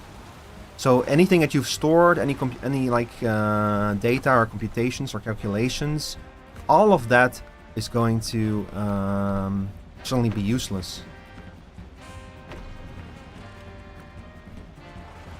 Well, all of our existing OAuth and all of our existing encryption infrastructure, it's all going to have to change very suddenly. That's kind of the big worry that I have, that we're not going to be prepared for the giant changes we're going to have to make. No, I think things like that, like, well, I think obviously I don't want to say it's like impossible, but I do think it's, like when it comes to that sort of thing, like generally, tech is on like on to like, okay, this is how things are going, this is how things are changing. Mm-hmm. We're going to start converting everything to it, because it's like this is like back to like the Y2K kind of stuff, right? Mm-hmm. Like everybody thought, oh no, computers are gonna whatever because year 2000. But and what she brings up a good point, that there's not many quantum computing professionals. Like it's been researched for a while, but it's been more of like the field of like theory. It's all been theoretical so far, And I think there's also the fact that I remember recently a paper was published that kind of like showed that the actual improvements. Hey, nice. The actual improvements. How much do we get? I accidentally mashed the button. I didn't. Sorry, I also mashed the button. Because I was in the middle of a conversation, but it was a lot of money, I think. Let me check if I can like see it in some way. I think like this or something. No, what was the button again to bring up the?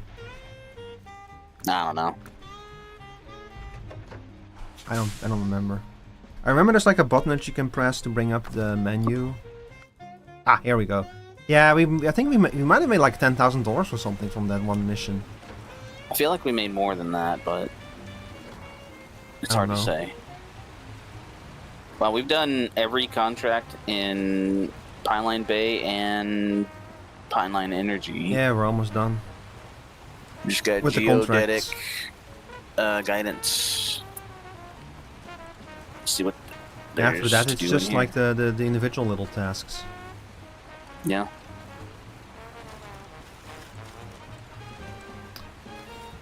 What you brought up, that's a good example. The whole like we're nowhere near there yet. Like even if quantum computer becomes the next big thing, it's gonna be like, okay, but where are you gonna get the experts from, to like make all of this stuff work for you?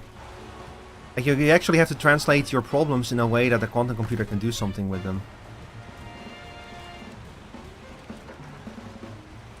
Which is gonna be kind of complicated to actually write all of that software and everything. Maybe you can use AIs to do it for you, except that there is barely any quantum program, so even a vibe coding AI is not going to be able to do anything with it.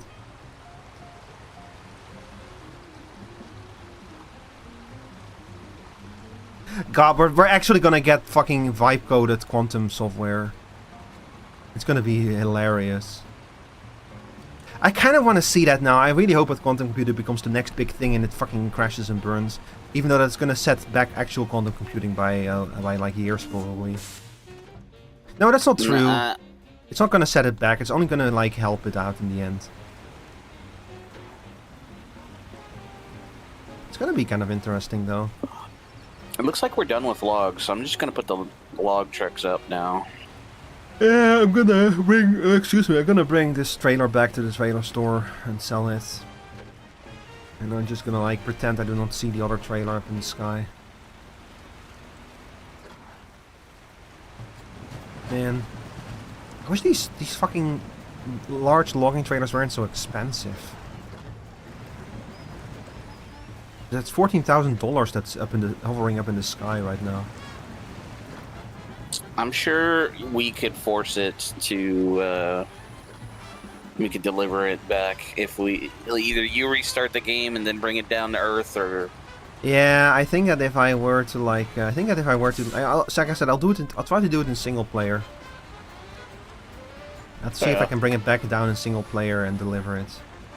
I think an interesting computer architecture and low-level coding and quantum computing architecture sounds interesting. Hey, you can totally go into that field. I do think that it's going to become like a bigger thing soon. Because we're also like hitting like limits of computation, and the tech industry is going to need a new hype soon. And you can do, like I said, you can do really cool things with quantum computing, like those really complicated types of things where you want to like test a big field of potential solutions. It's going to be very interesting for that. It's gonna be very interesting to solve complicated problems.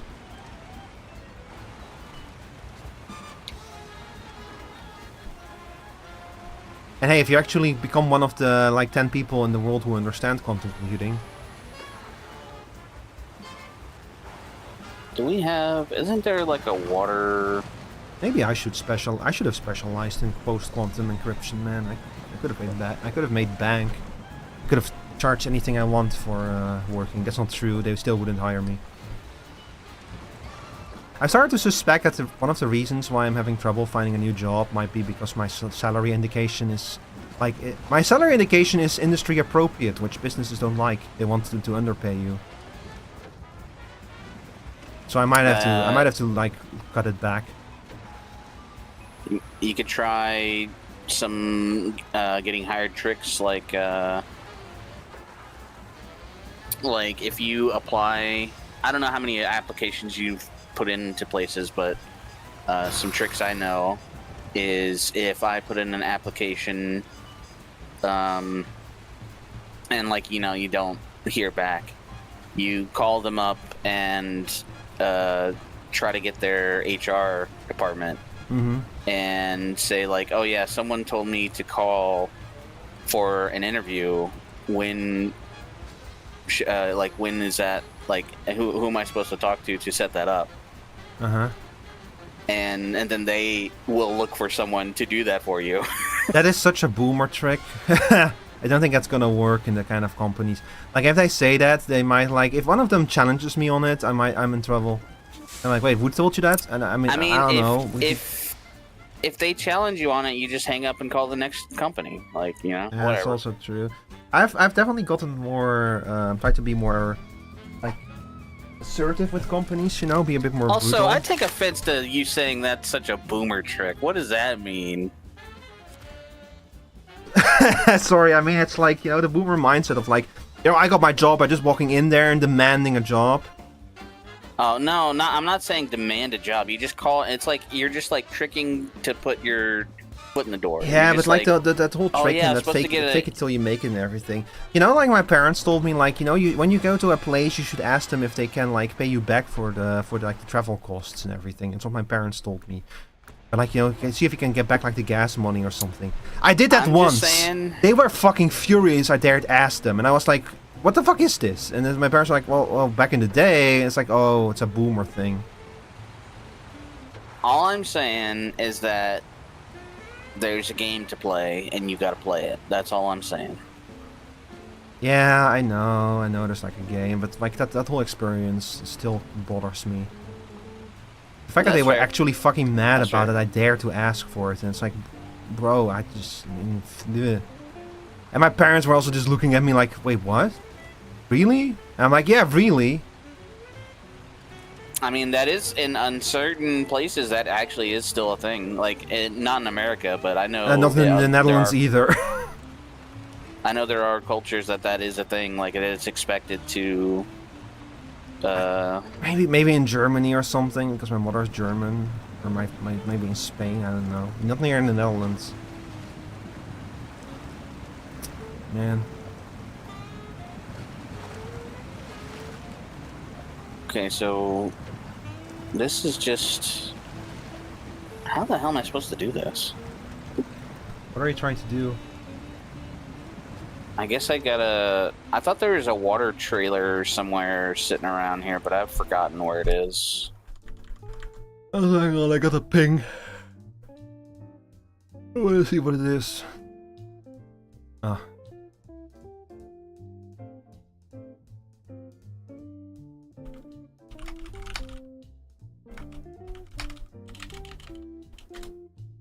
Friend asking me to play Dune. Don't think that she saw that I'm live.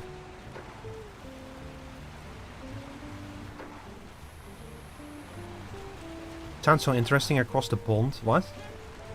You mean in the Netherlands? And it depends on where Flashfire is, if they're in Europe or America, but either way. Flash, you're American, right? Are you? I don't actually know for sure. Yeah, you're American, yeah. I mean, look, all things considered, the Netherlands are not a bad place to live. Help you? I don't know if I can do that. Netherlands are not a bad place to live, all things considered. Like when I consider how the past 1.5 years went and everything, it's not so bad. It's just that like corporate culture is the same everywhere, you know. At least the culture around other things is not the same, but corporate culture is the same shit everywhere. Yeah. That's true. True that. Ugh. And despite all our complaining and moaning, this dip, it's always this fucking I think any first world country is probably a fine place to live. It's not, I'm not gonna say that it's gonna be easy or you'll be happy, but I think you'll enjoy some niceties that you wouldn't get in some other countries. True.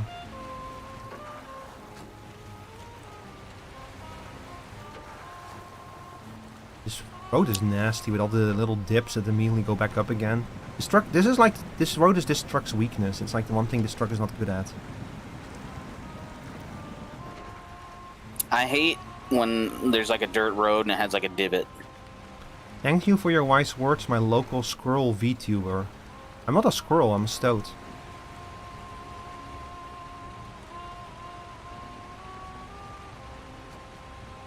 Come on. Hey, nice. Squirrel is a new one. Now I'm pretty sure Meep had called me a squirrel at some point. And we're going through every possible rodent until we come back to rat. Yeah.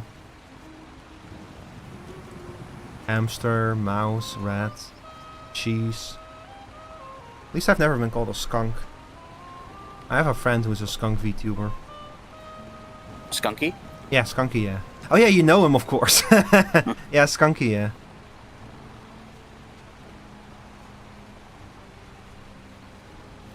Now, does my water tank have water in it? Or do I have to fill it with water?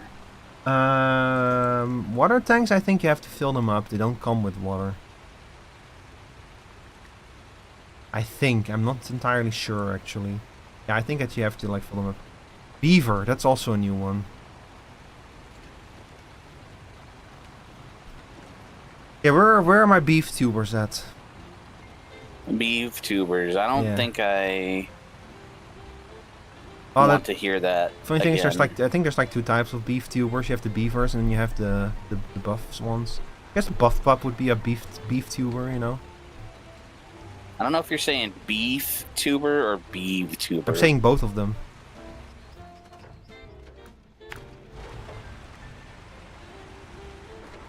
I like have like the beef tuber, the beaver tuber, and there's definitely at least one beaver out there, but I don't know any of them.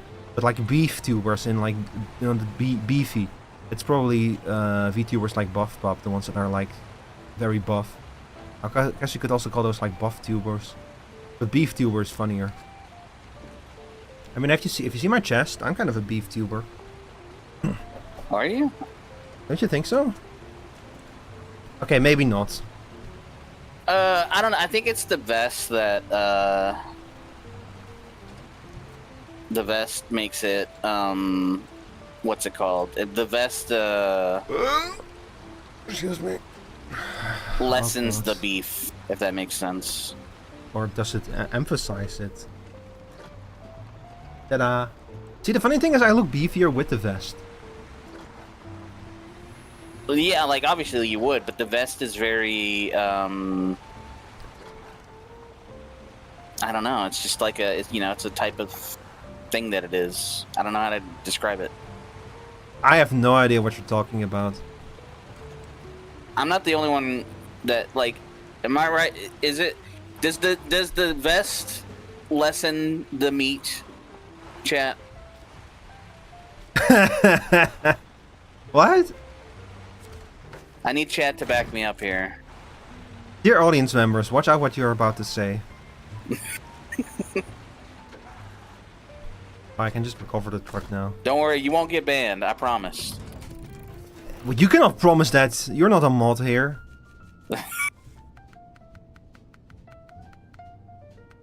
Hey, I can promise whatever I want. I can promise you lots of things. Yeah.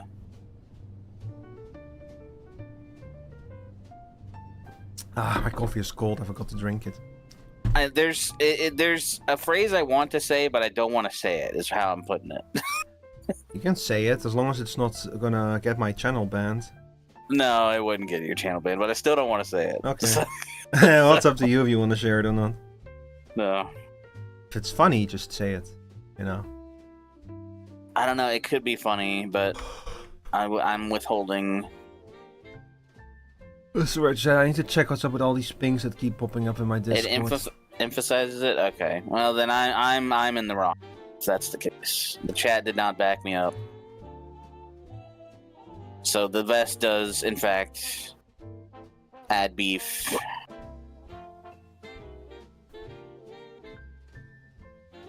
Mm-hmm. One of the pings was from Satisfactory Plus. Yeah, Satisfactory 1.2 is about to come out.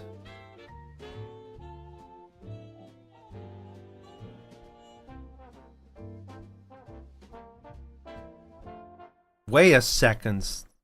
Did you see what they just announced for Dead by Daylight? Nope. Do you want to know? You can tell me. I don't care. They announced Jason. Hang on, I need to watch this. Hang on, chat. We're taking a quick break. Oh, don't start yet. Fucking Friday the 13th in Dead by Daylight. Finally, holy shit! It's real. It's real. And the funniest thing is they cannot call it Friday the 13th because the rights for that are not... New Line Cinema still doesn't have the rights to that title. They've never had the rights to that title. That's why all the later Jason movies are called like Jason Returns or something. Hang on, chat. Hang on. I'm gonna put it on the stream in a sec. I just need to find the right capture. There it is. Five Nights at Freddy? I think Five Nights at Freddy's been in... Friday the 13th Freddy's has been in for a while, yeah. But you can play as Purple Guy. He's the killer. Well, he's in the suit, but alright, here we go.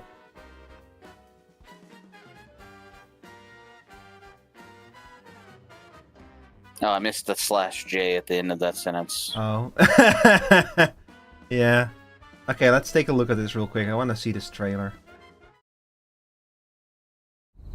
It's only 47 seconds. This looks like a fucking found footage movie from like a liminal horror story.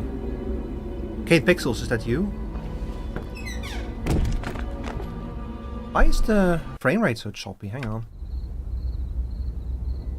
Oh, I guess it's supposed to be that way. You're joking that they actually added friend? Yeah, Five Nights at Freddy's has been in for a while here. I'll show you in a second.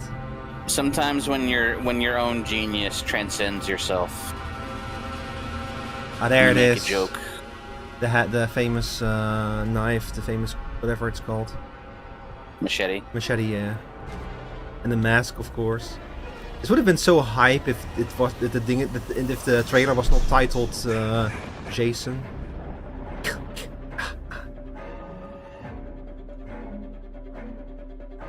Oh, this is gonna be good. Even the music sounds like the music. But yeah, so DBD. Yeah, let me show you. He's actually a pretty fun. He's pretty fun to play as. Okay, I need to go past all of the 10,000 people who are like reacting.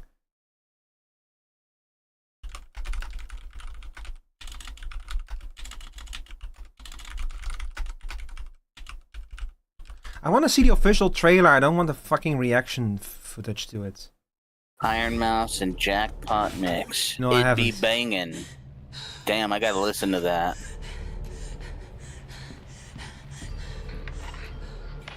Thanks, Meep. Thank you, Meep.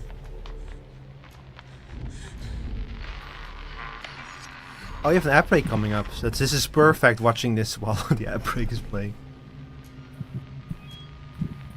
But yeah, he has pretty interesting mechanics. He has like a whole mechanic where there's actually like a camera room that he can pass through and that survivors can enter. They found a pretty cool way to implement him in Dead by Daylight mechanics.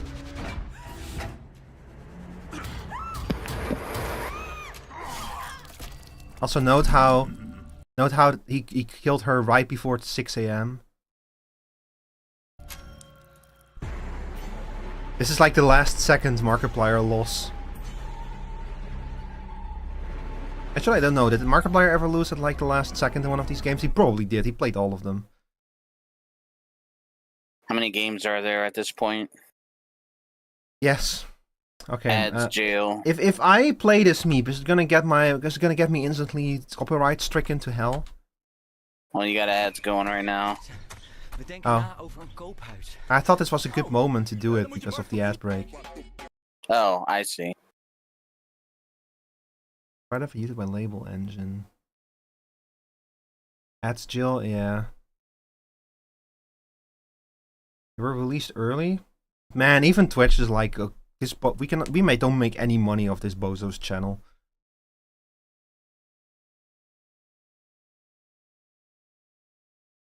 Seven, I think.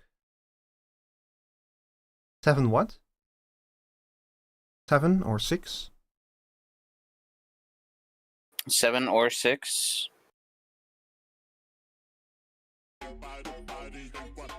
What is this? Oh, I don't like this type of music very much, though.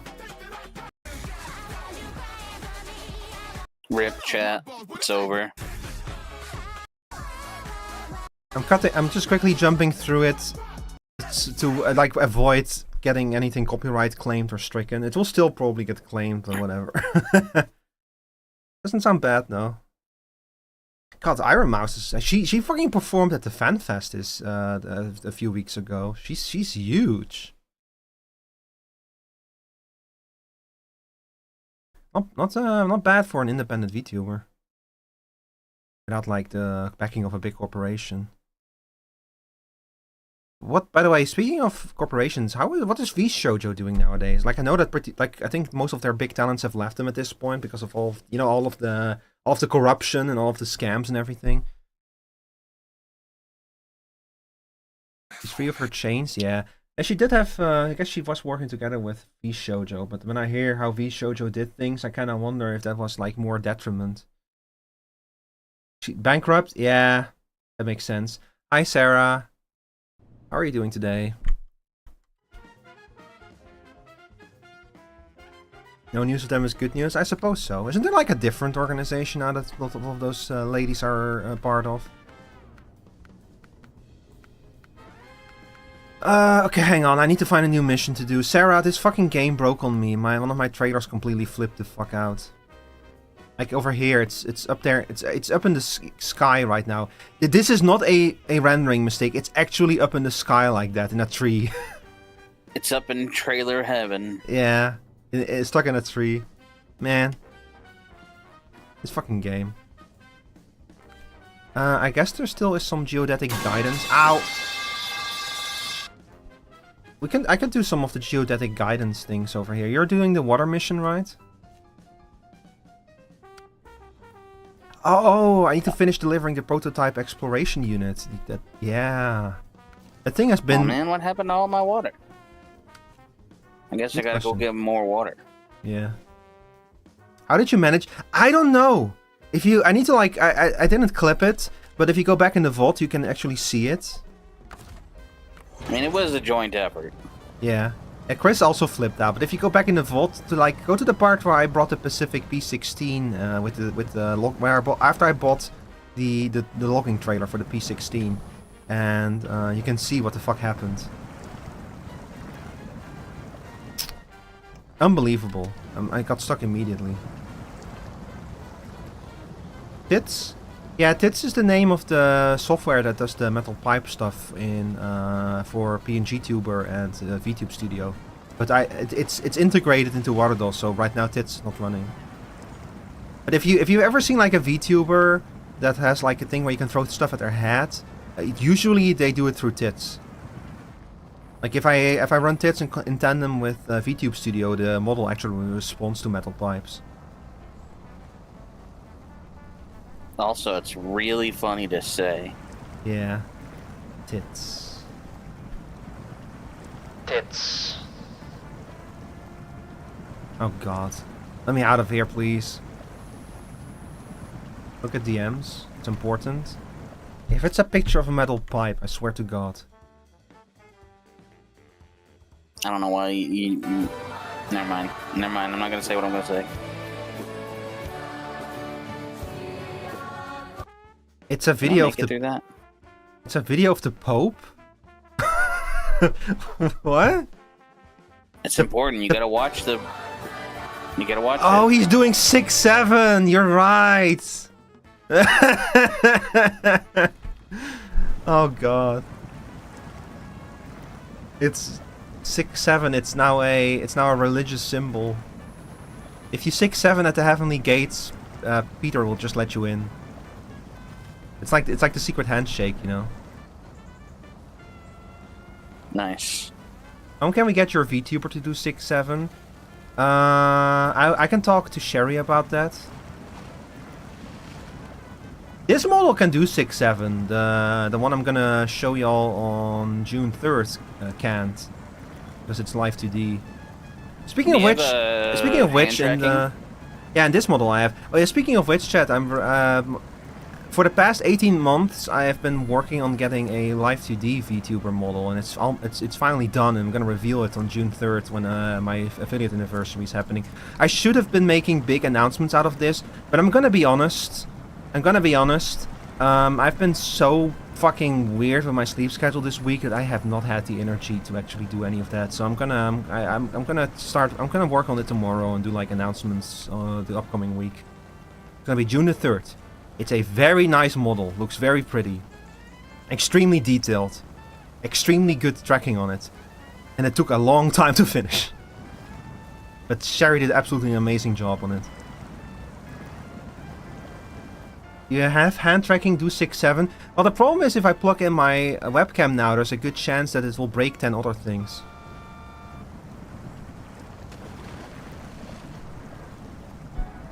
By the way, chat, again, how's the music? Is it like, is the music loud enough? Is it quiet enough?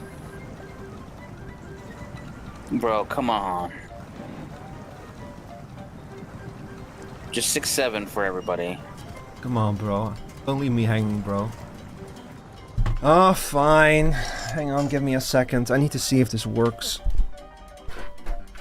We got him, chat. There's a chance that this might break everything. So if I suddenly go like offline, or like I explode, or I burn to a crisp, you know why. You blame Sarah.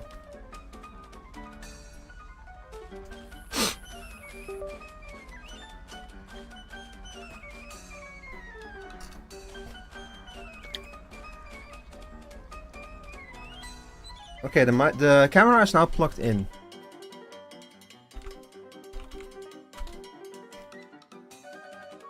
Hello, Cullen Carter. Do you want to hear a secret? Depends on the secrets. Oh my god, hang on. I need to make sure that if I accidentally put the camera on the screen that I will not look like a fucking Neanderthaler.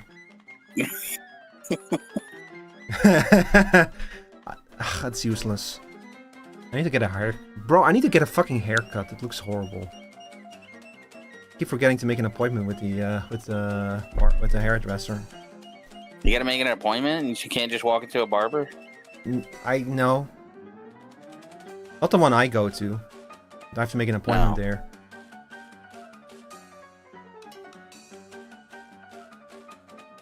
There's pretty much no way to salvage this. Jesse Cox, but more homeless. Oh god, no.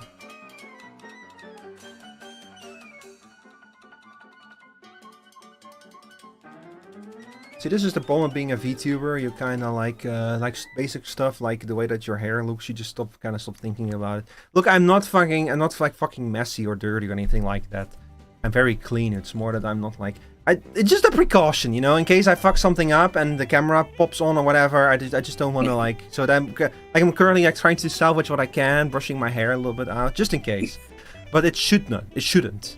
It shouldn't. In theory, it shouldn't. Okay, let's see if I can get the hand tracking working. So if I do this... No, that doesn't work. I mean, we have been driving through the mud, so if he does have 2 inches of mud on his face, Game capture it would be HD appropriate Pro for the situation.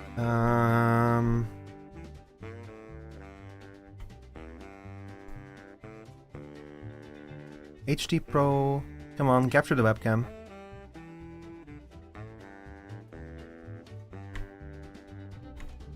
No, it does not capture the camera, unfortunately. It's every time this problem. He's been role-playing Snowrunner this whole time, man, if only. The secret is one day you'll be successful and always remember to never give up. Thank you. But why is that a secret? Of course I'll one day be successful. No, I won't. Well, maybe, you know, maybe. I mean, can't rule out the possibility, but if you were going to make a bet on it... I wouldn't bet on it, but it's possible. Okay, so I'm currently having trouble getting this shit to work, probably. Because it does not... This is what I was afraid of. It does not recognize the webcam unless I... Well, maybe if I do like this.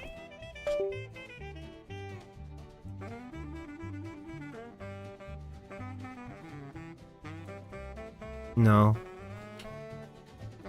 There is something on my computer. It is not like having both a webcam and a stream deck connected. And if one of those is true, then the other one is going to cause issues. Hi, Kaimor. How are you doing today?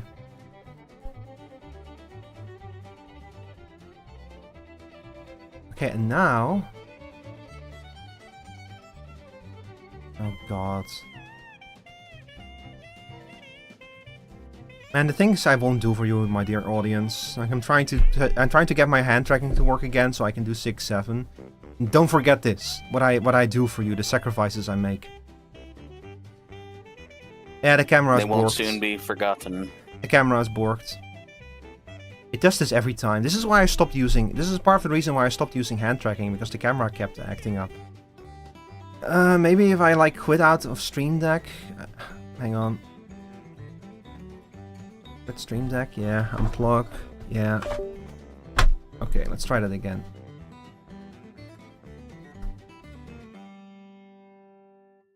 I don't know, like, there's a problem in the software somewhere. Okay, it works again. Like, there's something in the software somewhere. I think it's specifically something in Auto itself, where it just becomes impossible to, like, speak to the camera, so to speak.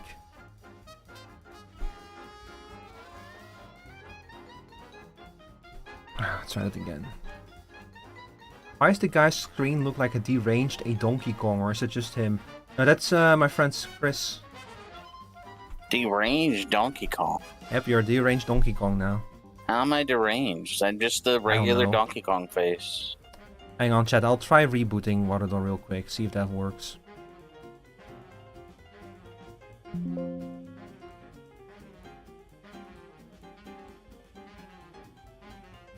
Nah, he still hasn't 6-7'd yet. I'm trying. It might not happen. It's sounding like it's not in the cards. It's not me, it's my computer. It does not like my webcam anymore for some reason. I don't know why. It's annoying because, like, maybe I do want to use hand tracking for something, you know, and it just doesn't work. Is that Donkey Kong Portrait from Mario Kart Wii? You know, I don't know if it's from Wii or if it's from Mario Party, but it's definitely one of the two. I mean, Mario Kart or Mario Party, but it's definitely one of the two.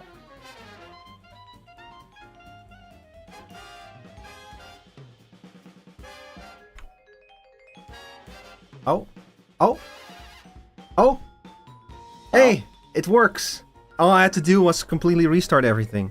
Okay, now let's see if it works together with, if it works nicely with Stream Deck. This might break it again if I do this. But I do need the toggle to turn the hand tracking on and off. We've got hands. Yeah, we got hands. Now see, can I do 6-7? Hang on, let's check it out. 6-7, 6-7, 6-7. I want to kill myself in Minecraft. Oh, there you go. You kind of got it. Joined at a wonderful time. Yeah, you did. How are you doing, Rio? Hi. You would what? My hands?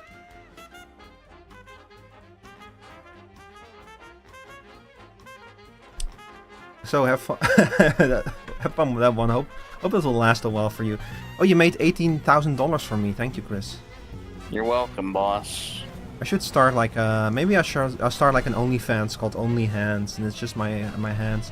Why the 6-7 audience request? I don't normally take requests, but this one I couldn't refuse.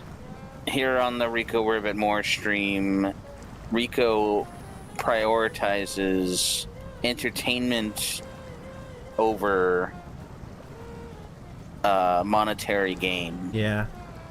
Hands aren't quite flat. Well, that's because I use camera tracking. If any of y'all can recommend me some good hand trackers, I'll look into them. Or like even full body tracking or something. If any of y'all know something good for that.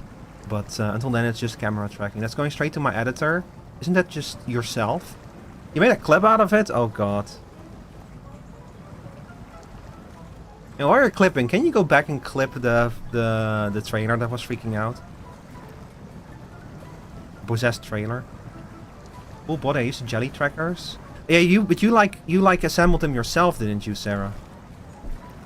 Like you did. I think you did your own like soldering and everything.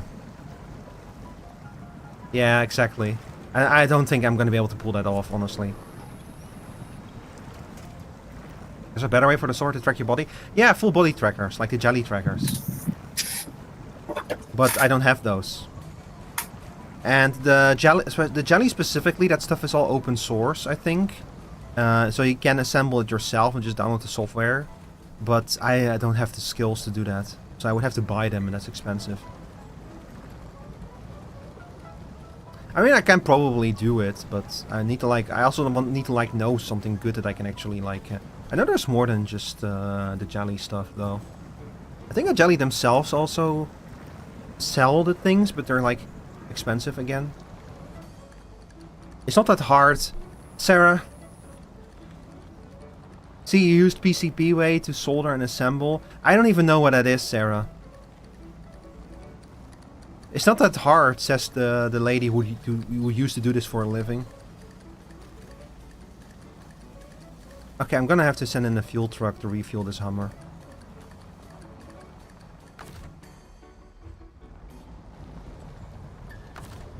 The Hummer is so quiet compared to the other trucks in the game. Scouts are usually quieter. Yeah, smaller engines.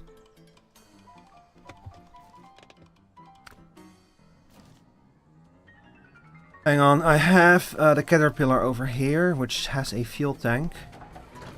How full is the fuel tank? Ah, fuck it, I'm gonna recover it and refill the fuel tank real quick, and then we'll go fuel up the Hummer. Oh, it's a board making service. I mean, Sarah, if you send me their data, if they are active here in the Netherlands, I could look into it.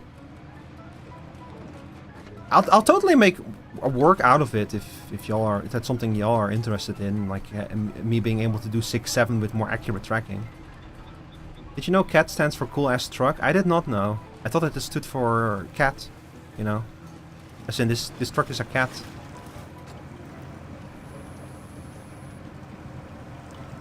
I thought CAT was short for Caterpillar.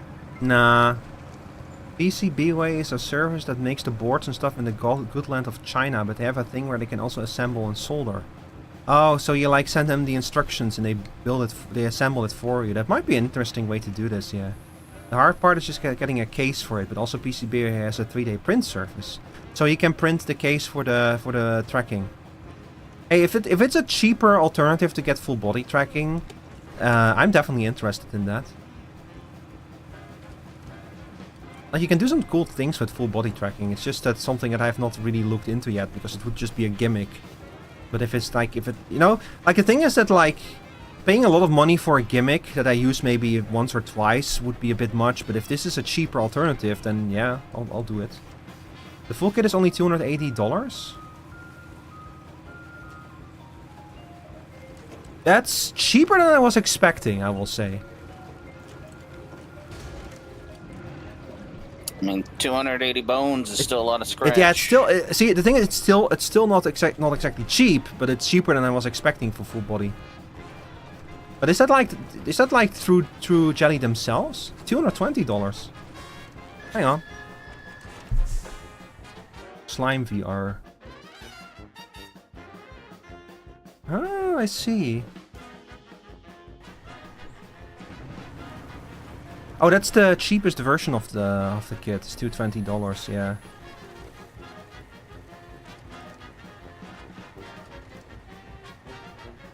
Huh, interesting. I need to look into this. Yeah, that's the lower body set. And then you have like the more elaborate sets. And a full set, for example. Interesting. I need to look into this.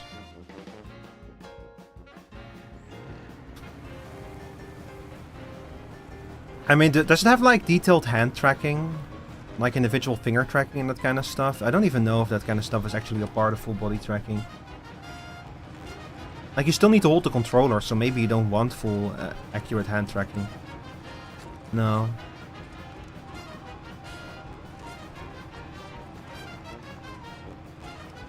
But also has the problem that, like, you know, like full accurate finger tracking, and when you're like playing a game with a controller would be weird. I would just be sitting here with a controller. Yeah, but you have to animate with your hands. Like you something crazy happens, and you take your hand off the controller and you smack your head and go, oh, yeah, like that kind of stuff. I can do. Now I can. Hang on, I need to turn on the hand tracking first. I can do like. Oh no. Yeah, yeah. Oh no.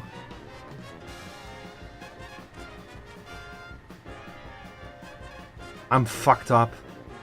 Now, what did it go again when he looks at his hands and he goes like, I'm messed up or something? You know, Shinji. I'm messed up. The controllers to I'm so fucked up. Yeah, that's the thing. Yeah, Shingord. Yeah, yeah, Shingord when he shins all over his hands. Yeah. Oh my god, I'm stuck. Never mind, AWD was not turned. I'm so used to these Russian trucks that just have the AWD on all the time that I forget that American trucks require you to toggle it on first. Imagine how hand tracking looks while using a steering wheel. I've been considering getting a steering wheel for this game. We had like, there's someone who watches these streams semi-regularly, and she recommended me a good one. But I haven't pulled the trigger on it yet. It might be fun to play this with a thing. Your controllers do finger tracking. How do they do that? Do they just, like, translate the buttons that you press? Or is it like an actual tracker on the controller? Now that's like VR controllers, right? That actually, like, do that kind of stuff?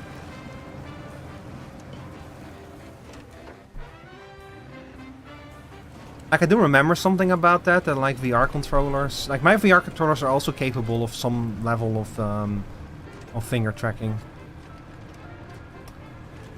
Man, I'm like, should I just have waited for the new Steam frame thing? But back when I got my VR headset, the Steam frame wasn't announced yet. But now I'm like, should I have just waited for it? Valve indexed finger tracker uses 87 sensors embedded in the knuckles controllers.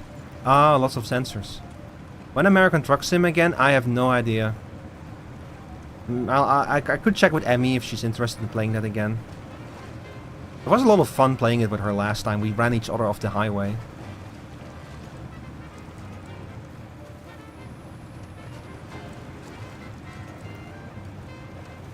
But you know, the thing with American Truck Simulator is it's no Snowrunner. That's true. I get the appeal of American Truck Simulator, but I think I personally prefer Snowrunner. It's because the driving in this is more interesting with all of the weird terrain that you're dealing with.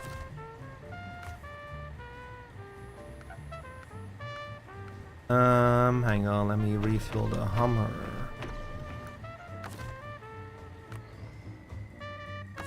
Okay, we got a long trip to go, by the way. This needs to go, like, into the next area and everything. I definitely want to play American Truck Simulator again as well. So someday. By the way, speaking of American Truck Simulator, did you guys see that Saber is going to make their own version of that? So the developers of this game are going to like do something called Road Kings, which is going to be much more similar to American Truck Simulator.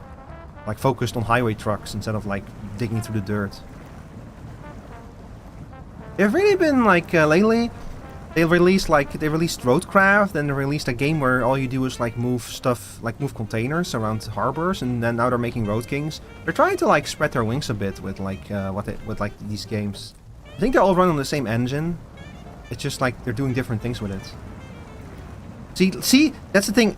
Road Kings. That's a game I'm really interested in. Like a game in this engine, but focused on on highway trucks. Sounds like it could be really cool.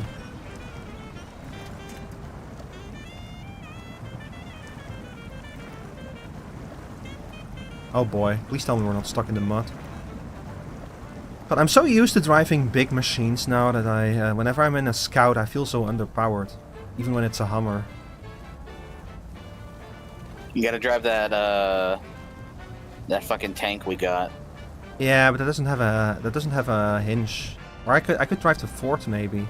I wonder how well well, we don't have any of the parts for the Ford is the problem. Those are all in You points. gotta do that cursed map. Yeah, we have to go back to that map at some point and get all of the upgrades.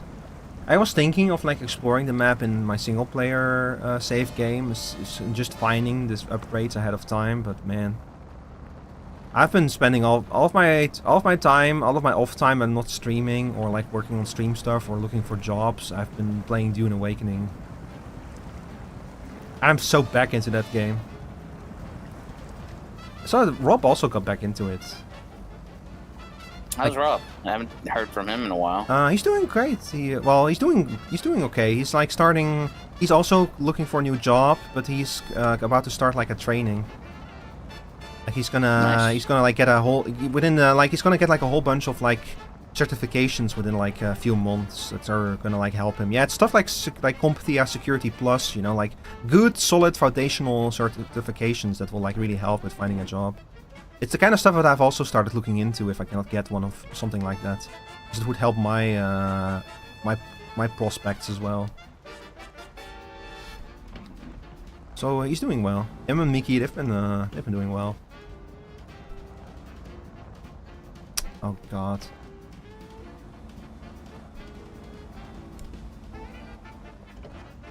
But yeah, so they also got back into Dune Awakening.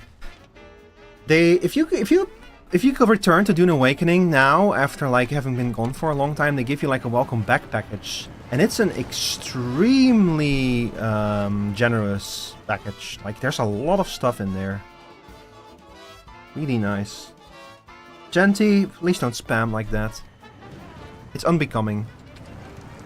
You're better than that. You're better than spamming.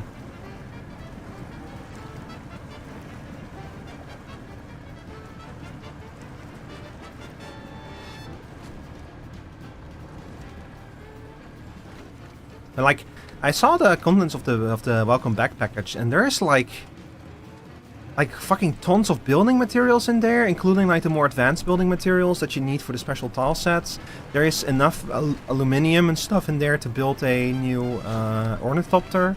You do need to like farm a few materials from like research stations to actually build an ornithopter, but Rob said that he could build like 3 ornithopters or something with the materials. Would you recommend Dune Awakening as someone who's never seen Dune? Yeah, I would. Like the actual gameplay, it helps to know what's going on, but it's not required.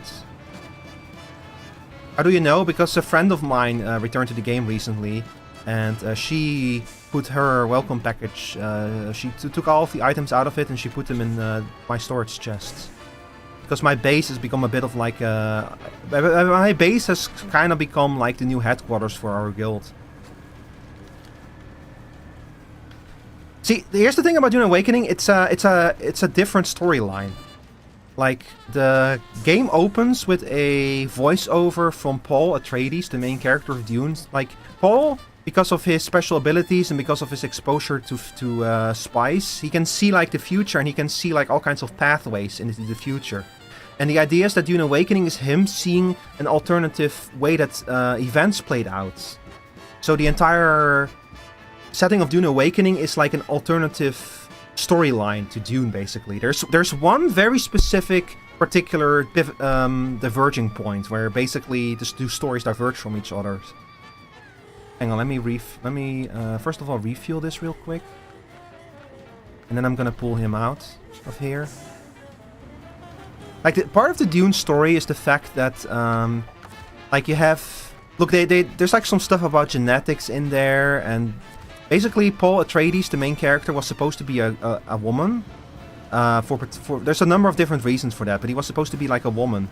But his mother, Jessica, decided to like birth a son instead. There's a reason why how she was able to decide what sex her child was going to be is like a thing I'm not going to go into detail now. She's just able to do that because she's like a special type of she has received special training and stuff. So she birthed a son, and that kind of like the organization that his mother is a part of, the Bene Gesserit, they were not too happy with that. But what Dune Awakening instead asks, what if she had listened to the Bene Gesserit, and she had birthed a girl instead? And that's kind of the setup of Dune Awakening. What if Paul had been like a girl, and what if Lady Jessica had actually followed the plans of the Bene Gesserit? What would have happened? And it basically means that like everything else kind of spiraled completely in a different direction. And that's the setting that Dune Awakening takes place in, that different world in which the events of the book have unfolded in a different way. So you don't need to have read the book, because the events of the book did not happen the same way in that world anyway. Although I maybe not watch the intro trailer, because it does kind of spoil some of the events of the book. Divergent universes, yeah, basically. It's a what-if kind of universe. And the what-if is really an excuse to set up. Like, the idea is that the world of Dune, the planet Dune, that it's now locked in a stalemate between the Atreides and the Harkonnen. So those two are now locked in a stalemate, fighting over the surface.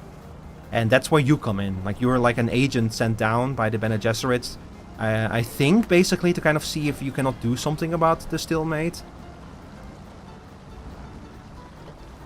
If you can, like, not, like, somehow unstalemate the stalemate. It's a bit fake. I've not finished the storyline. It has, like, its own MSQ and everything. But it's really cool. Hang on, Sarah.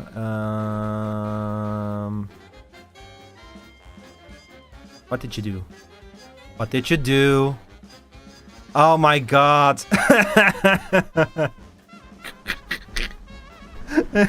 I already know.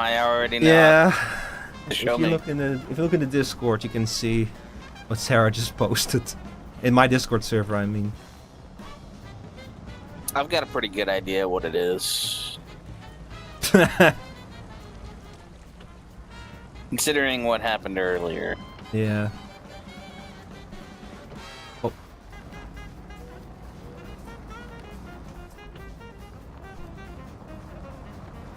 I think that the game is on sale right now.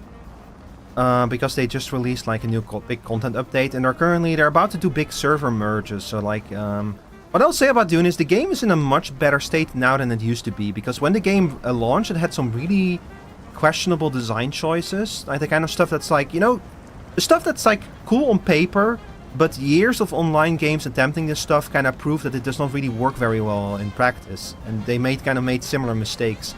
But they've like changed a lot of that stuff. They've like rolled back a lot of it. Is Spider-Man like PvE survival, or are you competing against other players? See, Flash, that's one of the things.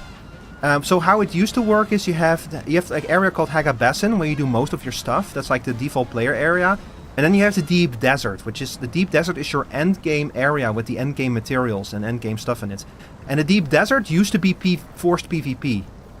Then they made a change to it where the first sector of the Deep Desert is PvE, is like optional PvP, but the rest of it is still forced PvP. And now they've just added a PvE version of the Deep Desert. Like, there's 2 instances of it now, the PvE and the PvP servers. So you can do the entire Deep Desert without being forced into PvP. The entire game is now playable with optional PvP. Which I feel like was a good decision. Because the problem with like that kind of forced PvP is you see that every time, and Dune also had that problem, where like a big guild or something, or 1 or 2 big guilds will dominate the forced PvP space, and anyone who else wants to do something, they'll basically gatekeep them out of it. So they kind of just got rid of that. Yeah, I've been to the Deep Desert. The Deep Desert is still kind of like a risky area because it's very big, it's hard to navigate, it's mostly like desert, dunes, sand, and there's of course sandworms out there. But you can get way more resources there. Like harvesting spice, for example, is way easier in the Deep Desert. But you do need, like, it's much warmer there. You need to, because the distances are so big, you need an ornithopter with like spare fuel. So it's still no easy task to actually go in there, but you don't have to worry about other players anymore. It's actually a really cool area now. I really recommend going into it once you reach like aluminium tier or something, or dura aluminium. However, it's a Funcom game, so just like with Conan Exiles, it's very grindy. It takes like a lot of work and a lot of materials to get anything done, unfortunately. But hey, I will also say that like you like unlock like the Dune buggy, which can have a mining laser, and the mining laser mines significantly more ore than your handheld mining laser. So get a Dune buggy, put a mining laser on it, and it's gonna be a much easier time to gather resources. And the ornithopter will allow you to just fly over most problems. So you can like more quickly get from spot A to spot B. The real grind is getting your first ornithopter. Once you have that, the game is gonna become like a lot more open and accessible. And if you do end up playing, we are playing on Siege Sandrat on the world called the Spiral. So the Spiral Sandrat is where we're currently playing. You're playing on the Spiral Sandrat. Yeah, the Spiral Siege Sandrat. The idea is you have worlds, and those worlds are further split up into sieges. So it's like server and sub-server, basically. Interesting name is what I will point out. Interesting name. Look, Lily chose it, not me. Oh, is that so? Yeah, it's Lily's guild. She picked the server. She went with Sandrat. If you say so.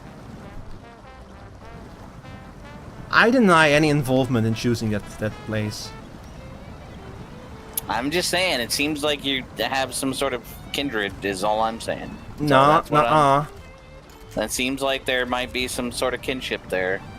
Yeah, so the world is the Spiral, the Siege is Sandrat.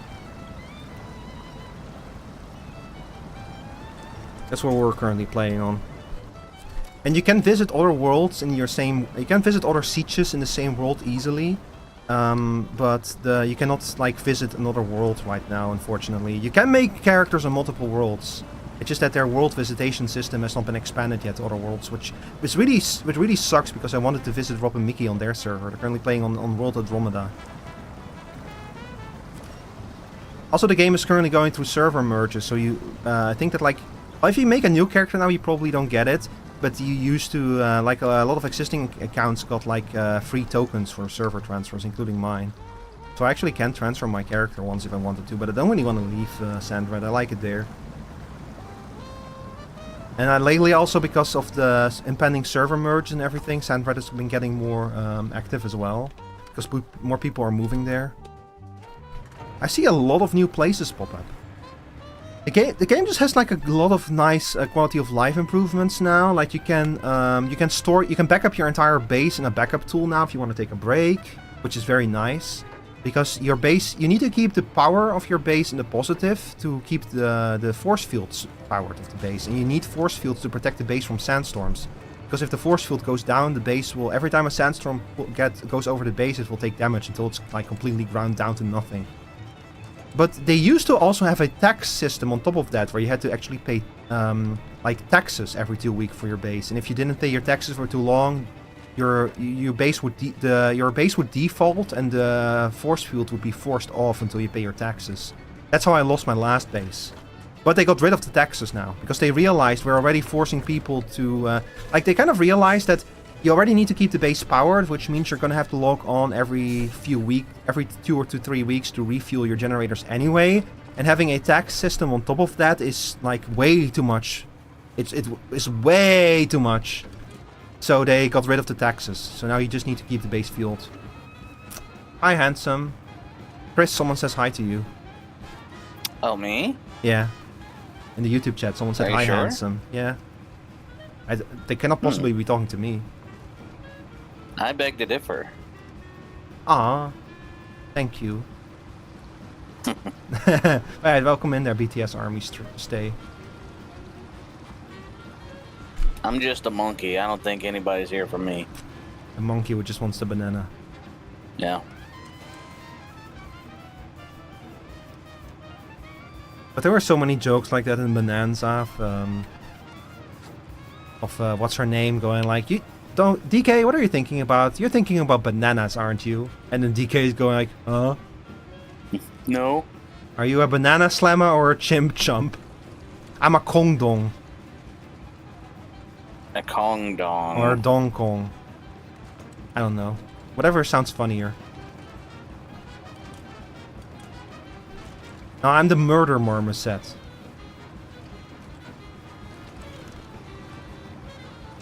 But I've been watching a lot of the streamer Tomato has a highlights channel now, and I've been watching a lot of his highlights videos, and he keeps bringing up marmosets.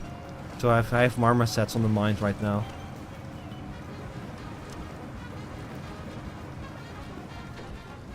Marmosets. Apparently a marmoset escaped somewhere in the US a few years ago and caused a lot of chaos and terror in the area it escaped in. Imagine like opening your cupboard and there's a marmoset in there. Probably would be unpleasant. Yeah. If I was not expecting it. Yeah, but I guess it would be better than opening your cupboard and there's a gorilla in there. A surprise gorilla. That would be probably a lot more lethal. Did you hear that the gorilla escaped from the zoo? There was a gorilla, like an actual gorilla escaped from a zoo? Have you not heard about it? Is it recent? No, have you not heard about it, that the gorilla escaped from the zoo? This is some sort of joke. Yeah. That I don't get. Yeah, it's a joke, and you're not like, I'm like throwing the ball at you, and you're just not swinging. I have not heard about the gorilla that escaped from the zoo. That's because I'm a very quiet gorilla. There, that's a joke. It was not a very good joke. Oh god. I know. Look, we're already halfway there, and we were on the subject of gorilla, so. Dude, there's See, five. I was expecting like a Harambe. Yeah, I was expecting some Harambe something to come for that. Yeah, it's a better joke if you're in person. It doesn't work when you're on a voice call. Cause like, well, yeah, I'm on a voice call with a gorilla. What do I care? Yeah, I mean it's kind of cool to be honest. Yeah. I want to be in a voice call with a gorilla. The joke is gorilla. What? You know, I need to come up with a new cheese spun for next week's Mouse PI stream. I'm already kind of through most of my cheese puns, unfortunately. I don't even have one cheese pun, so. See, I already used the obvious ones like Gouda and Roquefort. I guess there's Brie. Brie is an easy one to make a cheese pun out of.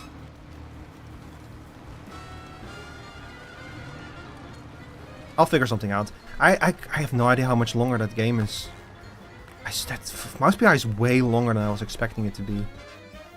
I remember from the reviews that some people were saying that like the ending takes like a few extra hours longer than they would like it to have done. Yeah, that is true. It's like I got to a point where you kind of wrap up like an obvious villain, and Like, the funny thing is that Jack Pepper is actually, like, he's patting himself on the back, like, yeah, I did a great job and everything. And there's literally, the character he's talking to is like, Jack, yeah, you took care of one problem, but there's so many others. You didn't actually solve anything.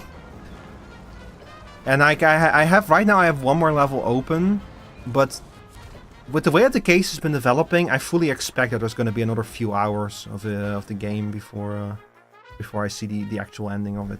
And they're like also gonna do like DLC with new cases and everything, so that the game is far from over. I kind of hope it will like allow me to go back. I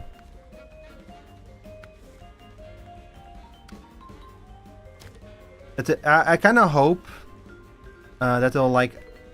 Wait, workshop Pineline Bay. Did I go to the wrong place? Oh god.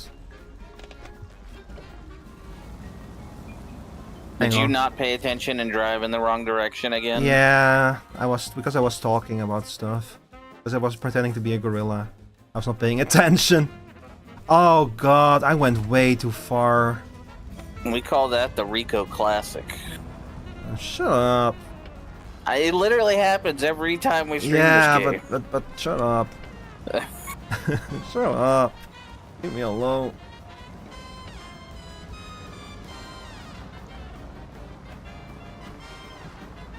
Well, anyway, you were saying. What was I saying? Gorilla. Something about a gorilla. I actually genuinely don't remember what I was talking DLC about. for. Oh yeah, Mouse DLC for PI. Mouse PI. Yeah, that they're gonna add more cases to it as well.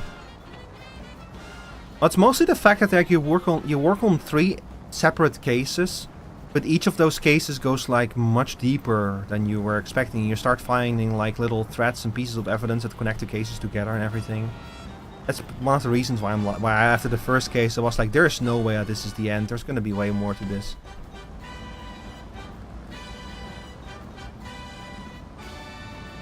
Oh god, I love it when the trailer shears in the wrong direction. Hang on, I need to turn around. So yeah.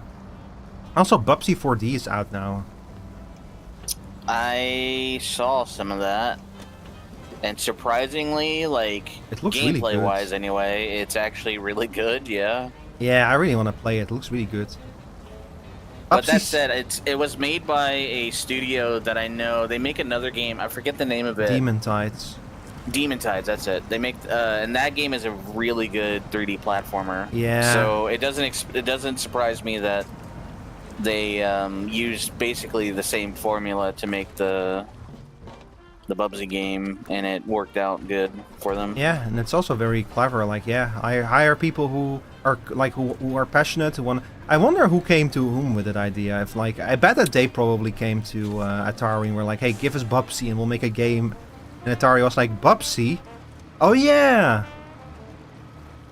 No, I mean Bubsy was because there was another Bubsy game. Yeah.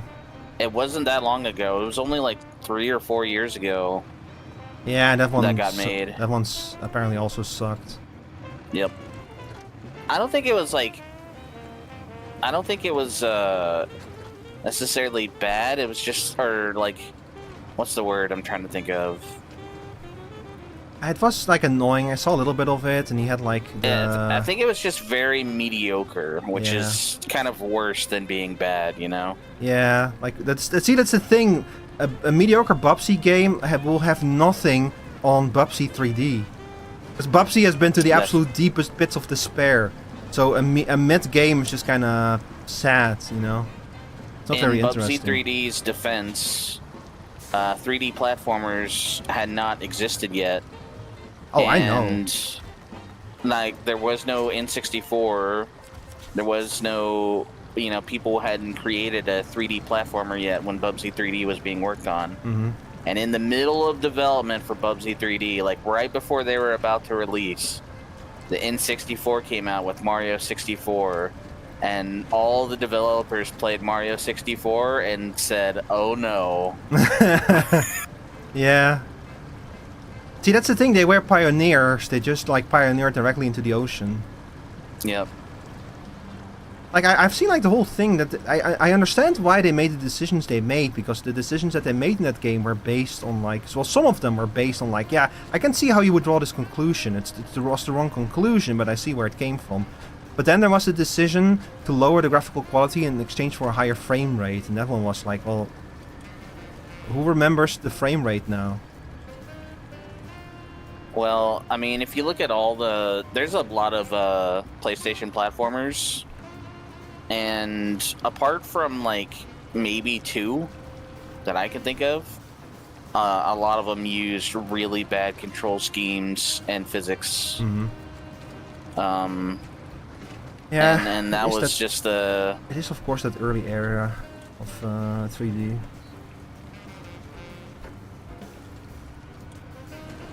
And the N64 having a joystick kind of like just automatically gets an advantage for that. I kind of like the new angle that they're taking now with Bubsy, you know, where they've updated the design and his personality. Like they're kind of leaning into the whole washed up mascot who is going through a midlife crisis thing. It's really funny. The angle that they found for him is really funny. I really like it. Kind of, I mean, it definitely suits him, especially if you've ever played any of the older Bubsy games. Well, if you've played Bubsy 3D, you probably are in like your 30s or something at this point. Yeah, unfortunately, I have played Bubsy 3D. See, exactly. Case in point. I haven't, but I'm still in my 30s. Man, getting called out on stream here, jeez. I'm also in my 30s, Chad. I'm 33 years old. I'm actually closer to 34, man. Oh god. I'm gonna turn 34 in a few months. No comment. I need to like remove the early 30s part of my page, and I need to start adding mid 30s. Yeah, I'm in my my mid 30s. Would you consider 34 early 30s? Probably not. I think it's all just silly numbers. That's what I think. Yeah, that's also what I say.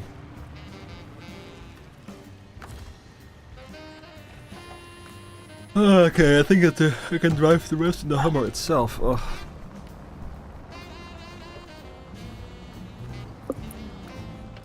Man, look at me. Man, today I've been productive. Yeah? I've done like three contracts. I'm the bozo today who like gets barely anything done. You're the me delivering one single log across the entire world for 4 hours. Yeah. Although I will say it was not entirely like, okay, this one was my fault. Driving the wrong direction, definitely my fault. But I do not take responsibility for the possessed trailer. That was I don't see how that can be blamed on me. Fair. You know, maybe I'll go pay a visit to Possessed Trailer and see if it wants to come down. I think you should stay away from it until I boot up the game in single player mode. Because if it gets any worse, it's gonna be even harder for me to fix it. I'm just gonna go pay homage to it. Like salute. Okay, the workshop is over there. This is finally gonna unlock the rock grinder.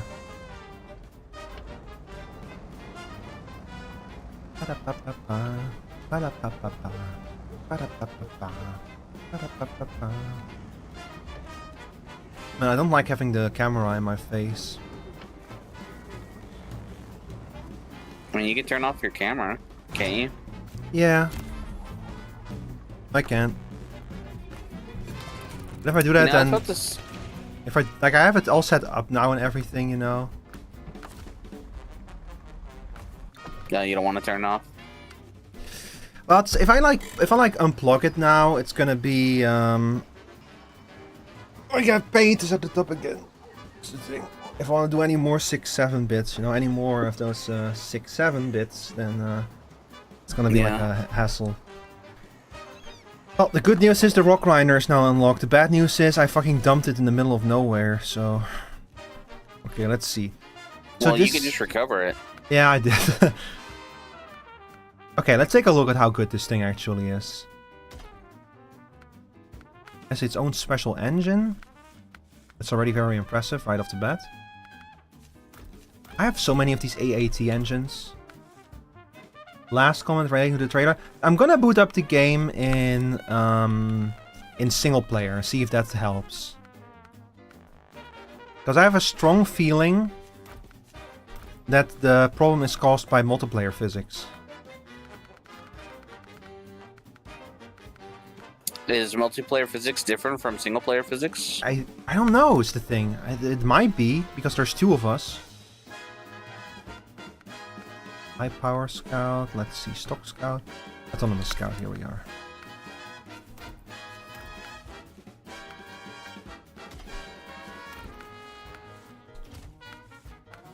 And we'll grab a nice big snorkel.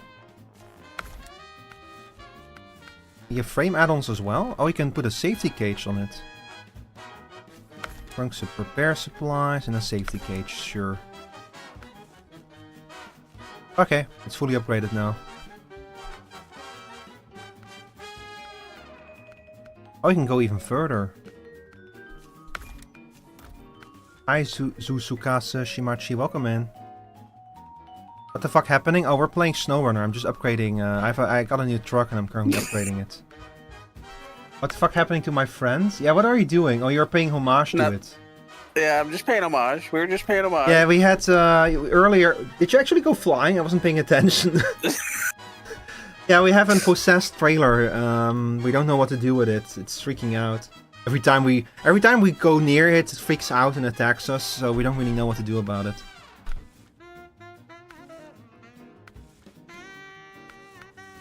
I don't know, man. I don't know. Lightweight thresholds, side pipe thresholds. We'll go with this one. This one looks nice.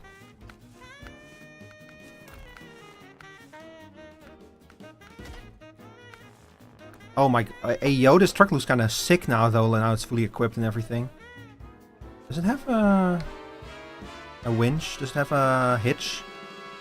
Yes. Okay, so you can pull trailers with this. Interesting.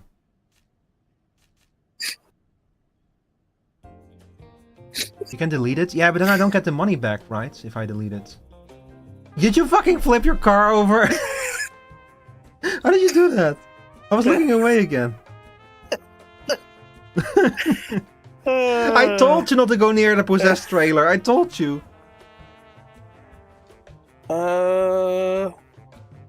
Wait for next update? What's the next update gonna do? Are they gonna fix this stuff? I'll wait if they fix it. They fix it? Okay, that's good. If they fix it, then it's gonna be easy. Yeah, then I'll probably just leave it there until the next update. Well, it did damage my truck a little bit. I should just recover it, probably. But at least it's on the ground now.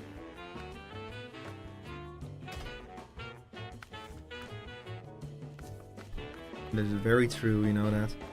Okay, let's see what the default color palettes look like on this thing.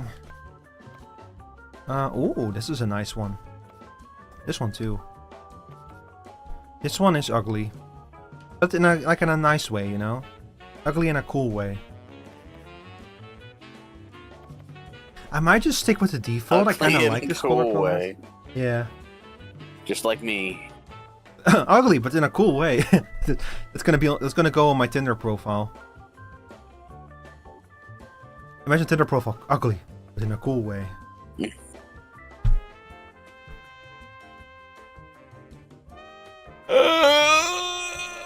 Oh god, man. Oh.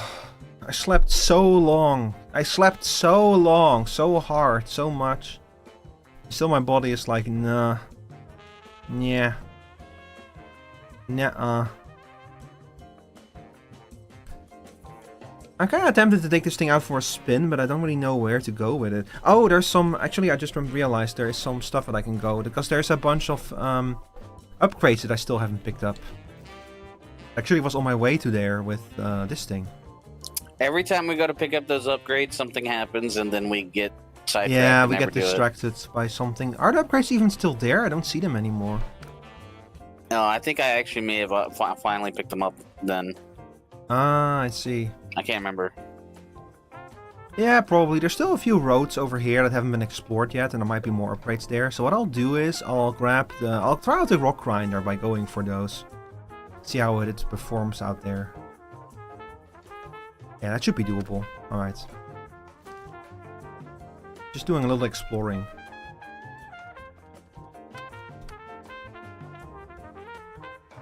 This better be good. Oh, I actually have enough money to buy a new truck as well.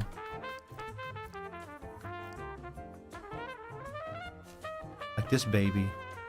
You've been running the big Azov, right? Yeah. How is it? It's basically only good for one thing. Uh-huh. And that's,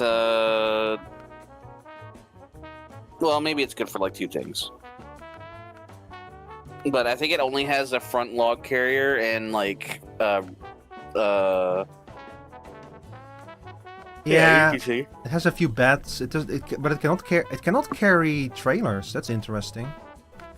It doesn't have saddles. Yeah, no saddles. That's a weird choice.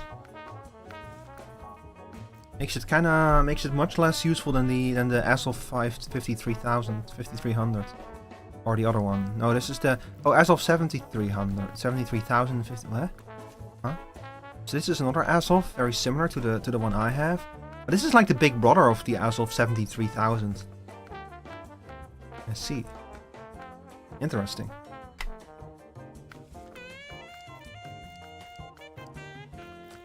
It's not like I really need a new truck right now.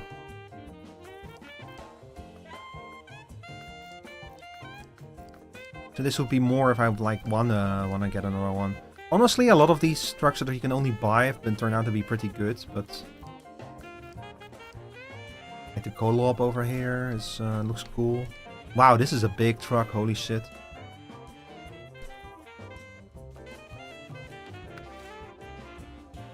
And it can only fit a saddle high. So the Kolob, this is a heavy duty truck. This is a truck made to pull like the super heavy trailer, I imagine.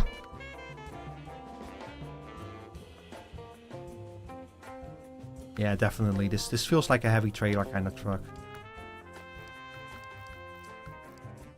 I still don't have the Pacific B12. I forgot if the Pacific B12 is good at anything. Then we have all these guys over here. Oh well, let me grab the rock grinder. I think that this thing is going to be very top heavy. Maybe it's good for mountain roads. Yeah, maybe I'll slap the all-terrain vehicles on the off-road vehicles on it. Hang on, I'm gonna put off-road tires on it. That's probably gonna be... What I'm intending to use it for is gonna be better than mud tires.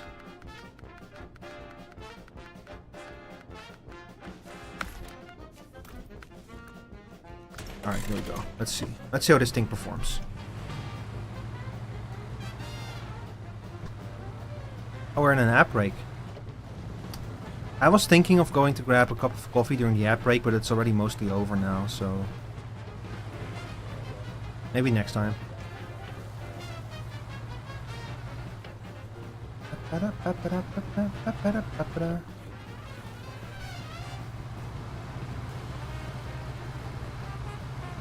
Oh boy. Oh boy. How do I repair my truck? Repair your truck? You're gonna need repair parts. Yeah, doesn't the... Yeah, the Mastodon comes equipped with a lot of repair parts, yeah. Especially with that module. Oh, there we go. Yeah, you need to select them on one by one, yeah. Which part you want to repair exactly.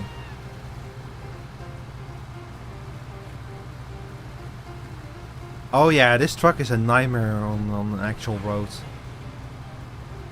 It's probably the because it's a rock grinder, not a road grinder. Yeah, it's true. Oh god. Doing this with this music playing in the background is very funny. Oh, fuck. Oh!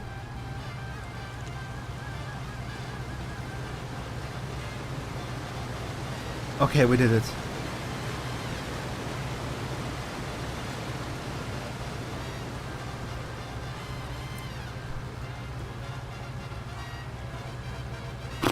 Jesus.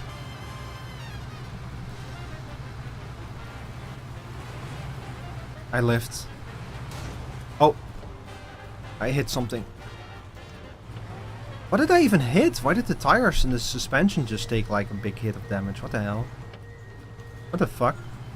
What the fuck? What the fuck is this shit?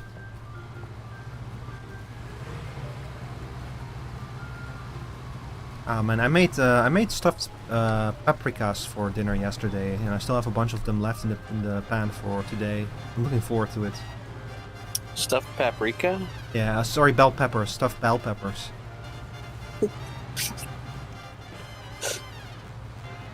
You're still trying to salvage that thing? Oh my god. Hey, I got it up the road a bit. Yeah.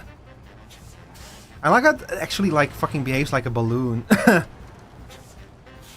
Don't mind the state of my truck right now and that I'm currently leaking fuel. That's not important. Oh my god. Look, it's just too funny to not mess with. Here I go. Yeah, it's not your it's not your money on the line, though.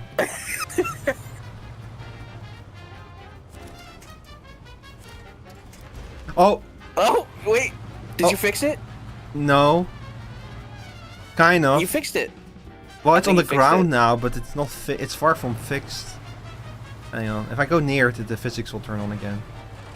Yep, there we go. Uh-oh. It's leaving. It's trying to like drive down the road on its own.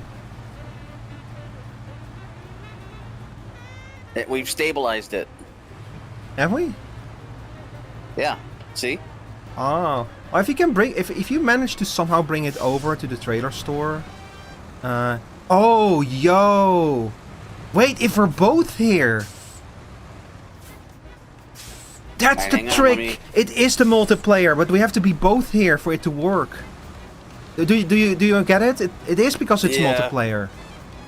Let me tow it. Yeah, as long as we bring it to the trailer store. No, see, what I bet happens is it probably I bet it separates the physics calculations between both of us. Uh-oh. Hang on. Yeah, what I bet what it does is it probably simplifies the physics calculations. And then it kind of like splits them between both of us. But when we're together, it can like fully dedicate all of the physics calculations to a single machine. Okay, this isn't working again. We're kind of like a magnet. Yeah. But we're instead of opposite ends, we're the same polarization.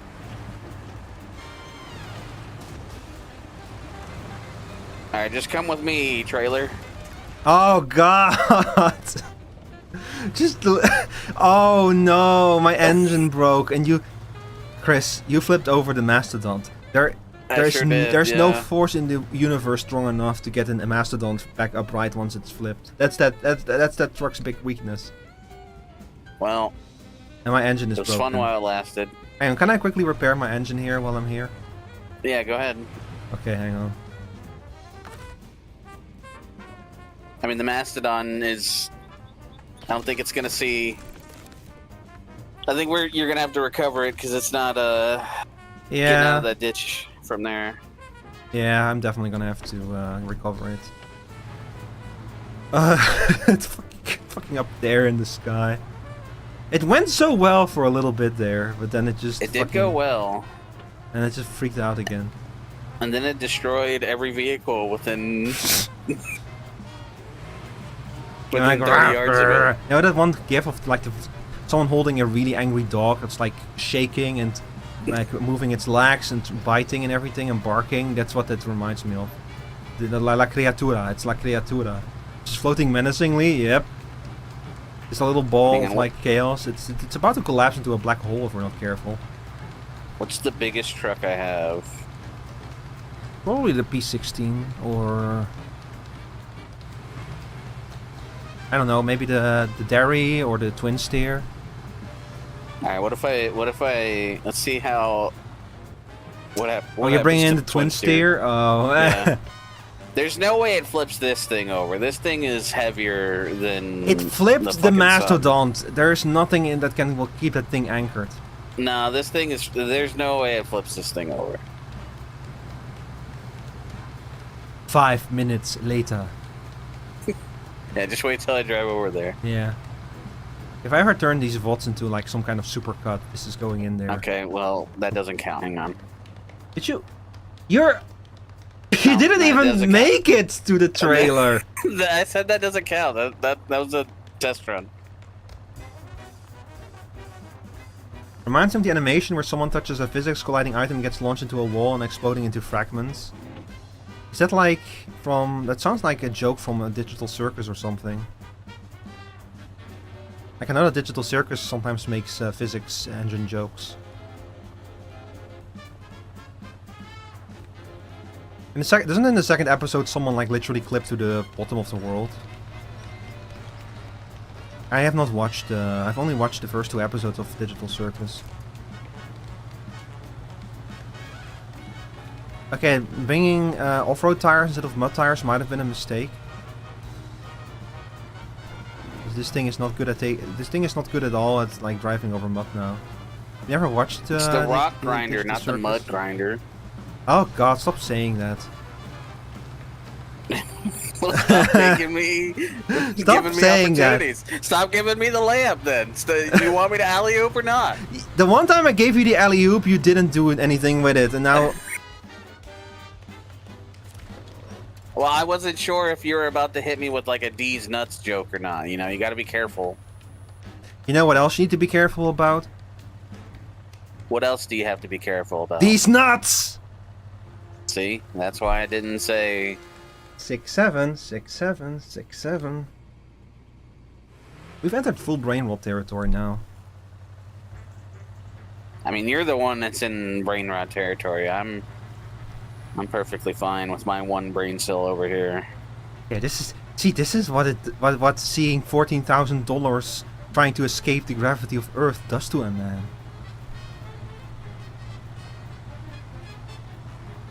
I'm for a lobotomy. Oh, you're way too late. Years of years of a terrible sleep schedule have been there first.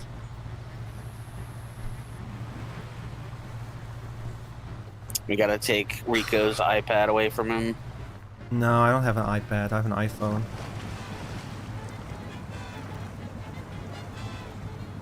No, but genuinely, I think trying to fix my sleep schedule last week was a mistake. Doing an all-nighter, because that fucked up something terrible in my body and my sleep schedule.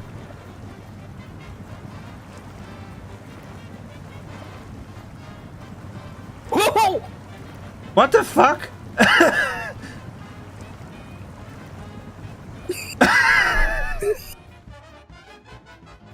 Hang on, I need to increase the size of that.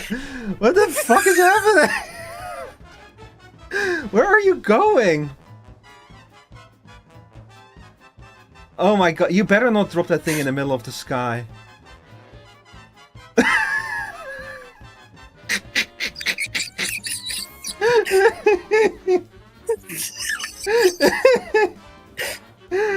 Oh, hang on. Don't do anything. I have an idea.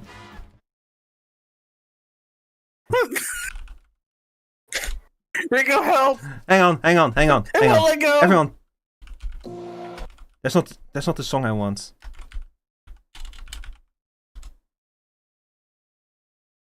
I don't know if you know this, but I don't know how to fly the twin steer.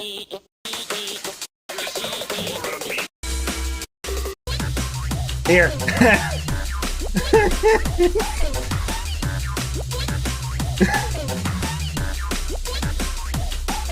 Oh, hang on. This is not going to be audible on the audio track. Hang on. Hang on.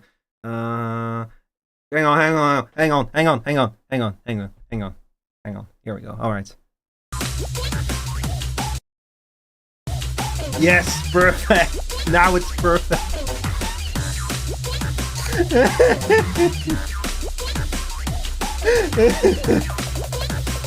Did the music and post help him first? No.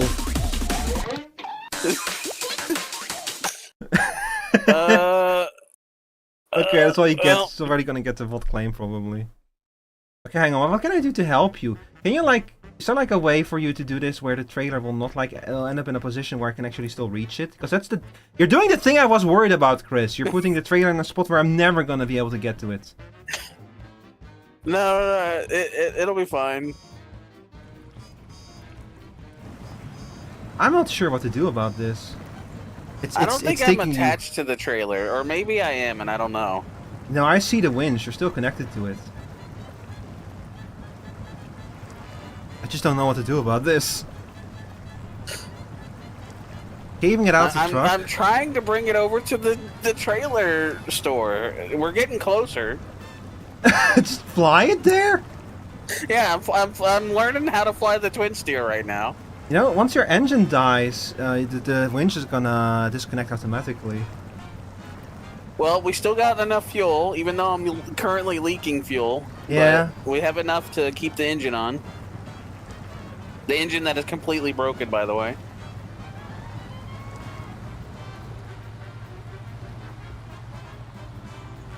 Oh.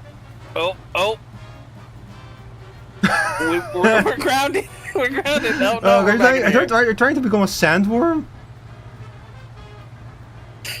It's going into the ground like that? I'm trying to bring it down to the ground, man. Look, I don't think it's up to you. I don't think that you are in charge of this operation. I think you're out of brake fluids. I think Chris is out of all fluids with the G-forces that he's moving at. Alright, the next time we bring it down to the ground, I'm gonna let it go. Okay. Well, I need like a more secure... Oh! We're at the trailer store! Oh, wait. I can't detach from it. Can you, like, recover the truck or something? I can recover the truck here. Okay, here we go. Do it. Okay, hang on. Let me see where the trailer ended up. I cannot believe you actually managed to bring it back to the trailer store. It's right there, outside of it. Yeah, I think that we can make this work. I told you, I was learning how to fly the twin steer. Actually, no, this is not the trailer store. You brought it back to the warehouse. Oh, well, it's hard to see when my camera's spinning 400 degrees No, but this is okay? perfect. This is perfect. Like, I can actually reach it with a winch from here. It's good enough. it's good enough. Oh fuck. Oh, hang on, let me get out of your way. Nah, I'm not gonna drive the thing out there. I'm gonna go back into the rock steer. Is this guy a pilot's license? Yeah, imagine like driving in your car and that. Imagine like the plane taking off and then start doing that the entire trip for like 10 hours. Look, anyway, we got it closer. That's all that matters. Okay. What was happening, Chris? I was playing penis music. Oh. I fucked that up. Hang on, that's what I get for playing penis music. Well, rip. Oh, damn it. Okay, I'm not super impressed with the Rock Grinder so far. Oh my god, just fucking get yourself back up, please. Ah! It's doing this shit. You know what would make this easier? What would make this easier? A flying twin steer. Yeah. Attached to a log trailer. A cursed log trailer. The problem is the thing is so top heavy that you can barely like get it back up. Oh, it's on its roof now. Hey, maybe we'll flip it all the way.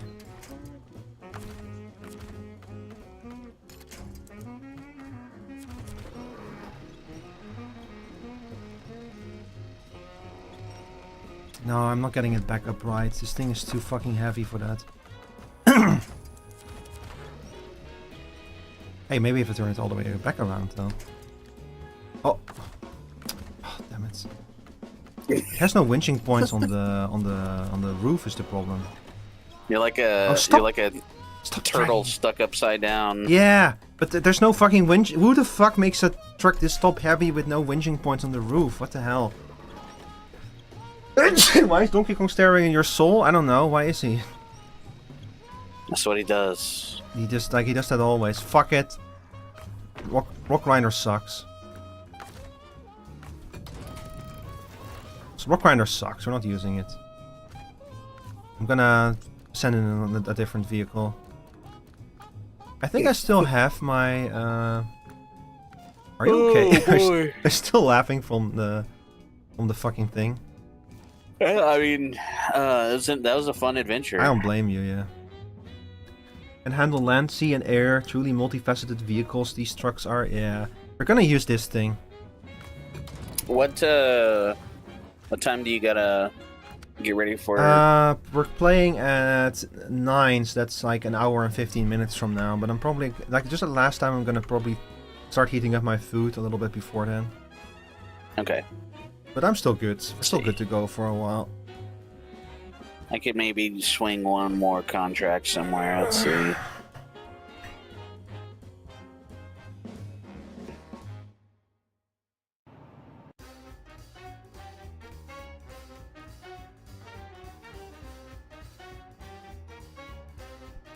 Maybe I'll go to Pineline Bay.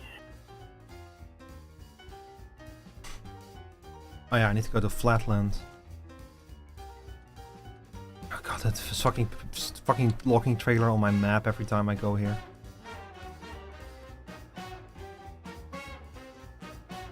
Truly multifaceted vehicles, yeah. Truly, we're like exploring new boundaries here. Oh fuck! Ignore that. That attempt doesn't count. Do you know what I like about this thing, Chad, is this is a scout with a gas tank. Like a scout-sized gas trailer. Sorry, scout-sized gas. What do you call it? Gas carrier?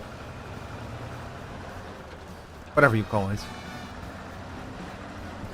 So it's actually really good for exploration because it can bring so much fuel with it, and it has an autonomous winch, so you can, even if your engine cuts out, you can recover it. And it also has like these big inflated tires, so it can take mud pretty well. It can like kind of float over mud. The problem is that it controls like ass. Oh my god! Stop trying to steer on your own. I wish that this would tell me how big this is. So I'm double checking something. The date in the group chat has the embedded timestamp, but for me it says 2 PM, which is like 15 minutes from now. What? Wait a second.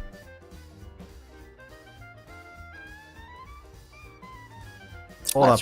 That's why I made a point to make sure.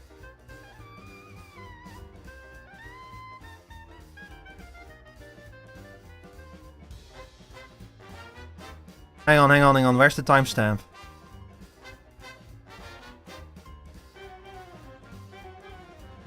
I cannot for the lot. We have been talking too much in that group chat. I cannot find the timestamp.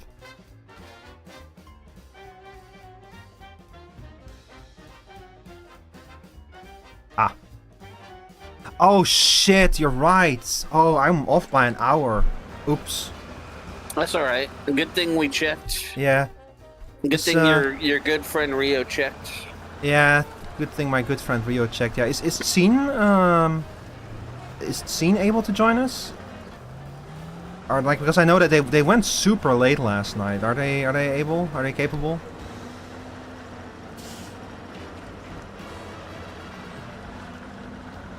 Haven't heard otherwise? Okay.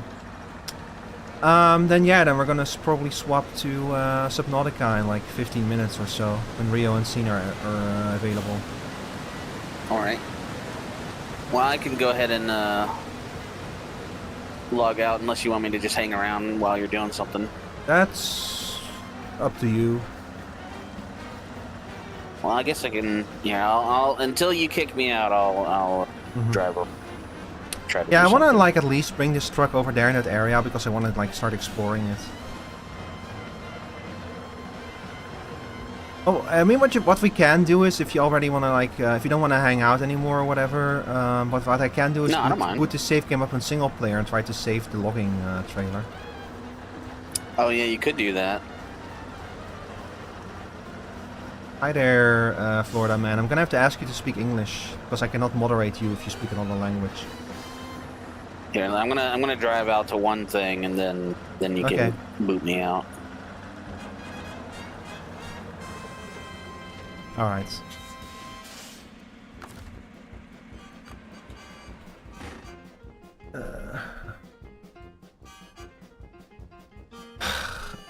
Florida man, final warning. Please speak English or I cannot moderate you. I'm sorry, but it's a rule that I have to put in place because I have no idea what people are saying otherwise.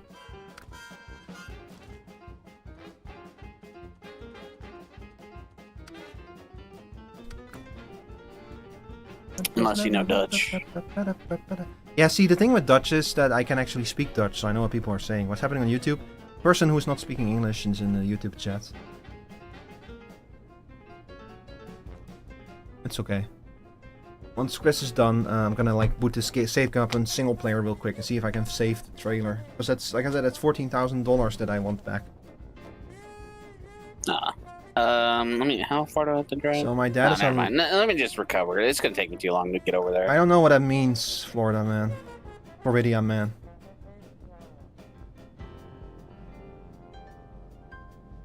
All right, I'm out. I'm out. Damn, we made 60K.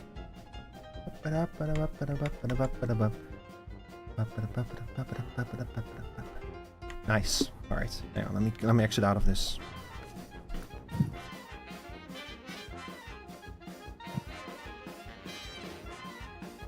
$61,000. Yeah, nice. Okay, now if I load the game in single player, hopefully this will work out.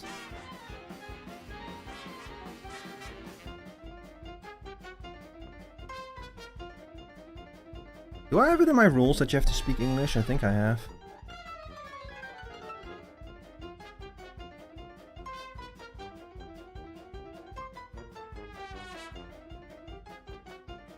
Someone just liked a comment of mine from like a very long time ago.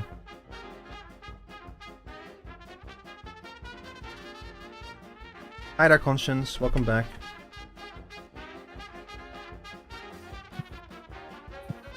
Well, that's the thing about the internet, Rico, is that any comment you make online is there forever. It was a month ago. I just forgot I made it. So my bad. I saw it like a like on it. I was like, huh? Like how YouTube always tells you about that. Mm-hmm. So I was like, wait a second, I don't remember doing this. And then, oh yeah, it's a month ago.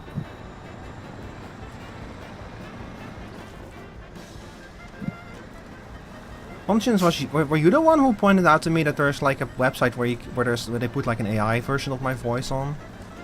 Because I've been trying to find it, but I cannot find it. There's a website that does that for a lot of Twitch streams. Yeah. And I do like, if you want, you can message us and we'll remove you. And it's like, you son of a bitch, that's not how it works. You need permission first. So I've been trying to find them so I can report them to the local data protection authorities.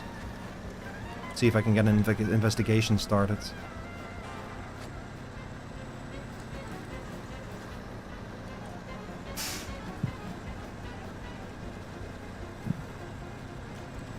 Because that's actually a really bad thing if people are capable of doing that. Don't know, chatbot app. Was it like, I found something called Polybuzz, which I remember a name something like that you gave me, but I couldn't find myself on there.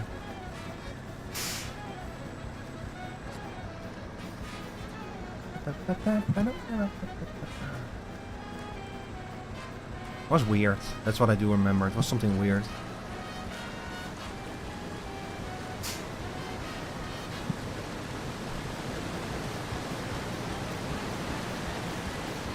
What happens if you get out there and it's still... If it's still bugged, I will wait for that update that fixes it and see if then I can recover my money then. And otherwise, I guess I'll just have to accept that I'm out of $14,000.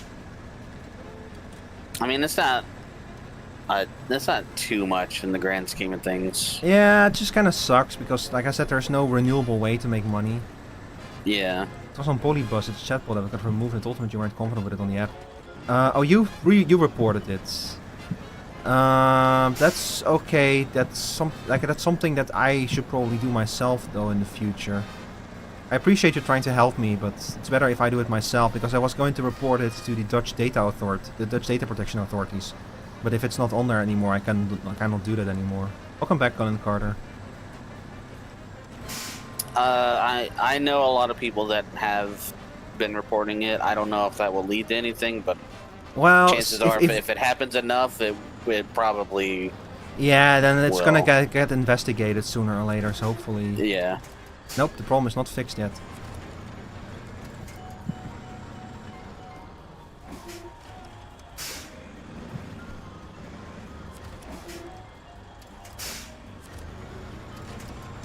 Oh god.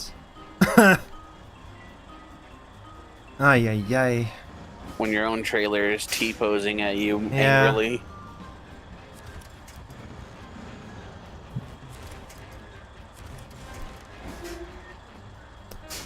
It was like in a good corner, and now I kind of put it in a place where it's gonna cause issues if I'm not careful with it.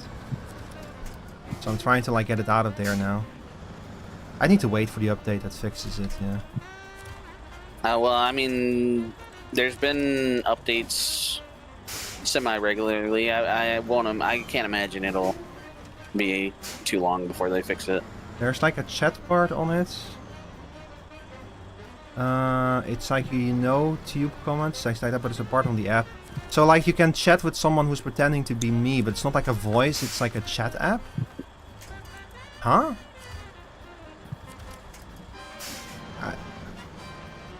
Why would someone make that of me though? Like you can just DM me if you want to talk to me. That's so weird. That means someone must have made it if it's on Polybuzz. That's so weird. You know, I don't know how things are dictated to be made in such a way, but just from the people that I know that have had to pull some. Well, anyway, I cannot fix this trailer, so that's gonna be the end of the Snowrunner segment of this stream. Hi there, I love Hello Kitty, welcome in. Anyway, that was fun. Thanks for letting me hang out and trucking. It was fun learning to fly. Scene said, I'm gonna pick your truck up and throw it into the sea, Rico. What the hell? What did I do? Scene really wants to go to the trees. They have Mansfield syndrome. But yeah, Chris, thank you very much for playing. It was a lot of fun. Yeah, good luck diving deep into the ocean once again. Thank you. With the boys. Gonna have like restrained Scene from going to that damn tree. Gonna be fun, yeah. Hang out with the boys. It's Subnautica with the boys. And I'll see you tomorrow for D&D, Chris. Alright. Take care, man. You too. Bye-bye. Bye. Just putting stream on while I put on your makeup. Let's see. We've been going for 4 hours. We're probably gonna go for another 6 hours on Subnautica. Okay, chat, listen. I'm gonna do what I usually do, which is I'm gonna interrupt the stream. Which means that you're going to have to restart the stream. So I'm going to end the YouTube stream. Then I'm going to restart OBS. And then both the Twitch and the YouTube stream are going to come back. The Twitch stream can hang out here. Like the Twitch stream will just pop back on. You might have to refresh. But the YouTube stream, you guys are going to have to go to the channel and reopen the stream. I'm sorry about that, but like that's the way that it works on YouTube, unfortunately. So I will see you in a little bit. I'm gonna restart the stream real quick. It won't take long. It should be back within like 5 minutes or so. But that's the best way to do this, unfortunately. Restarting everything is a good thing. Yeah, especially because like I don't know how long we're gonna go for, and YouTube has a hard cap on how many hours there can be in a VOD, unfortunately. So it's just better to restart everything, you know.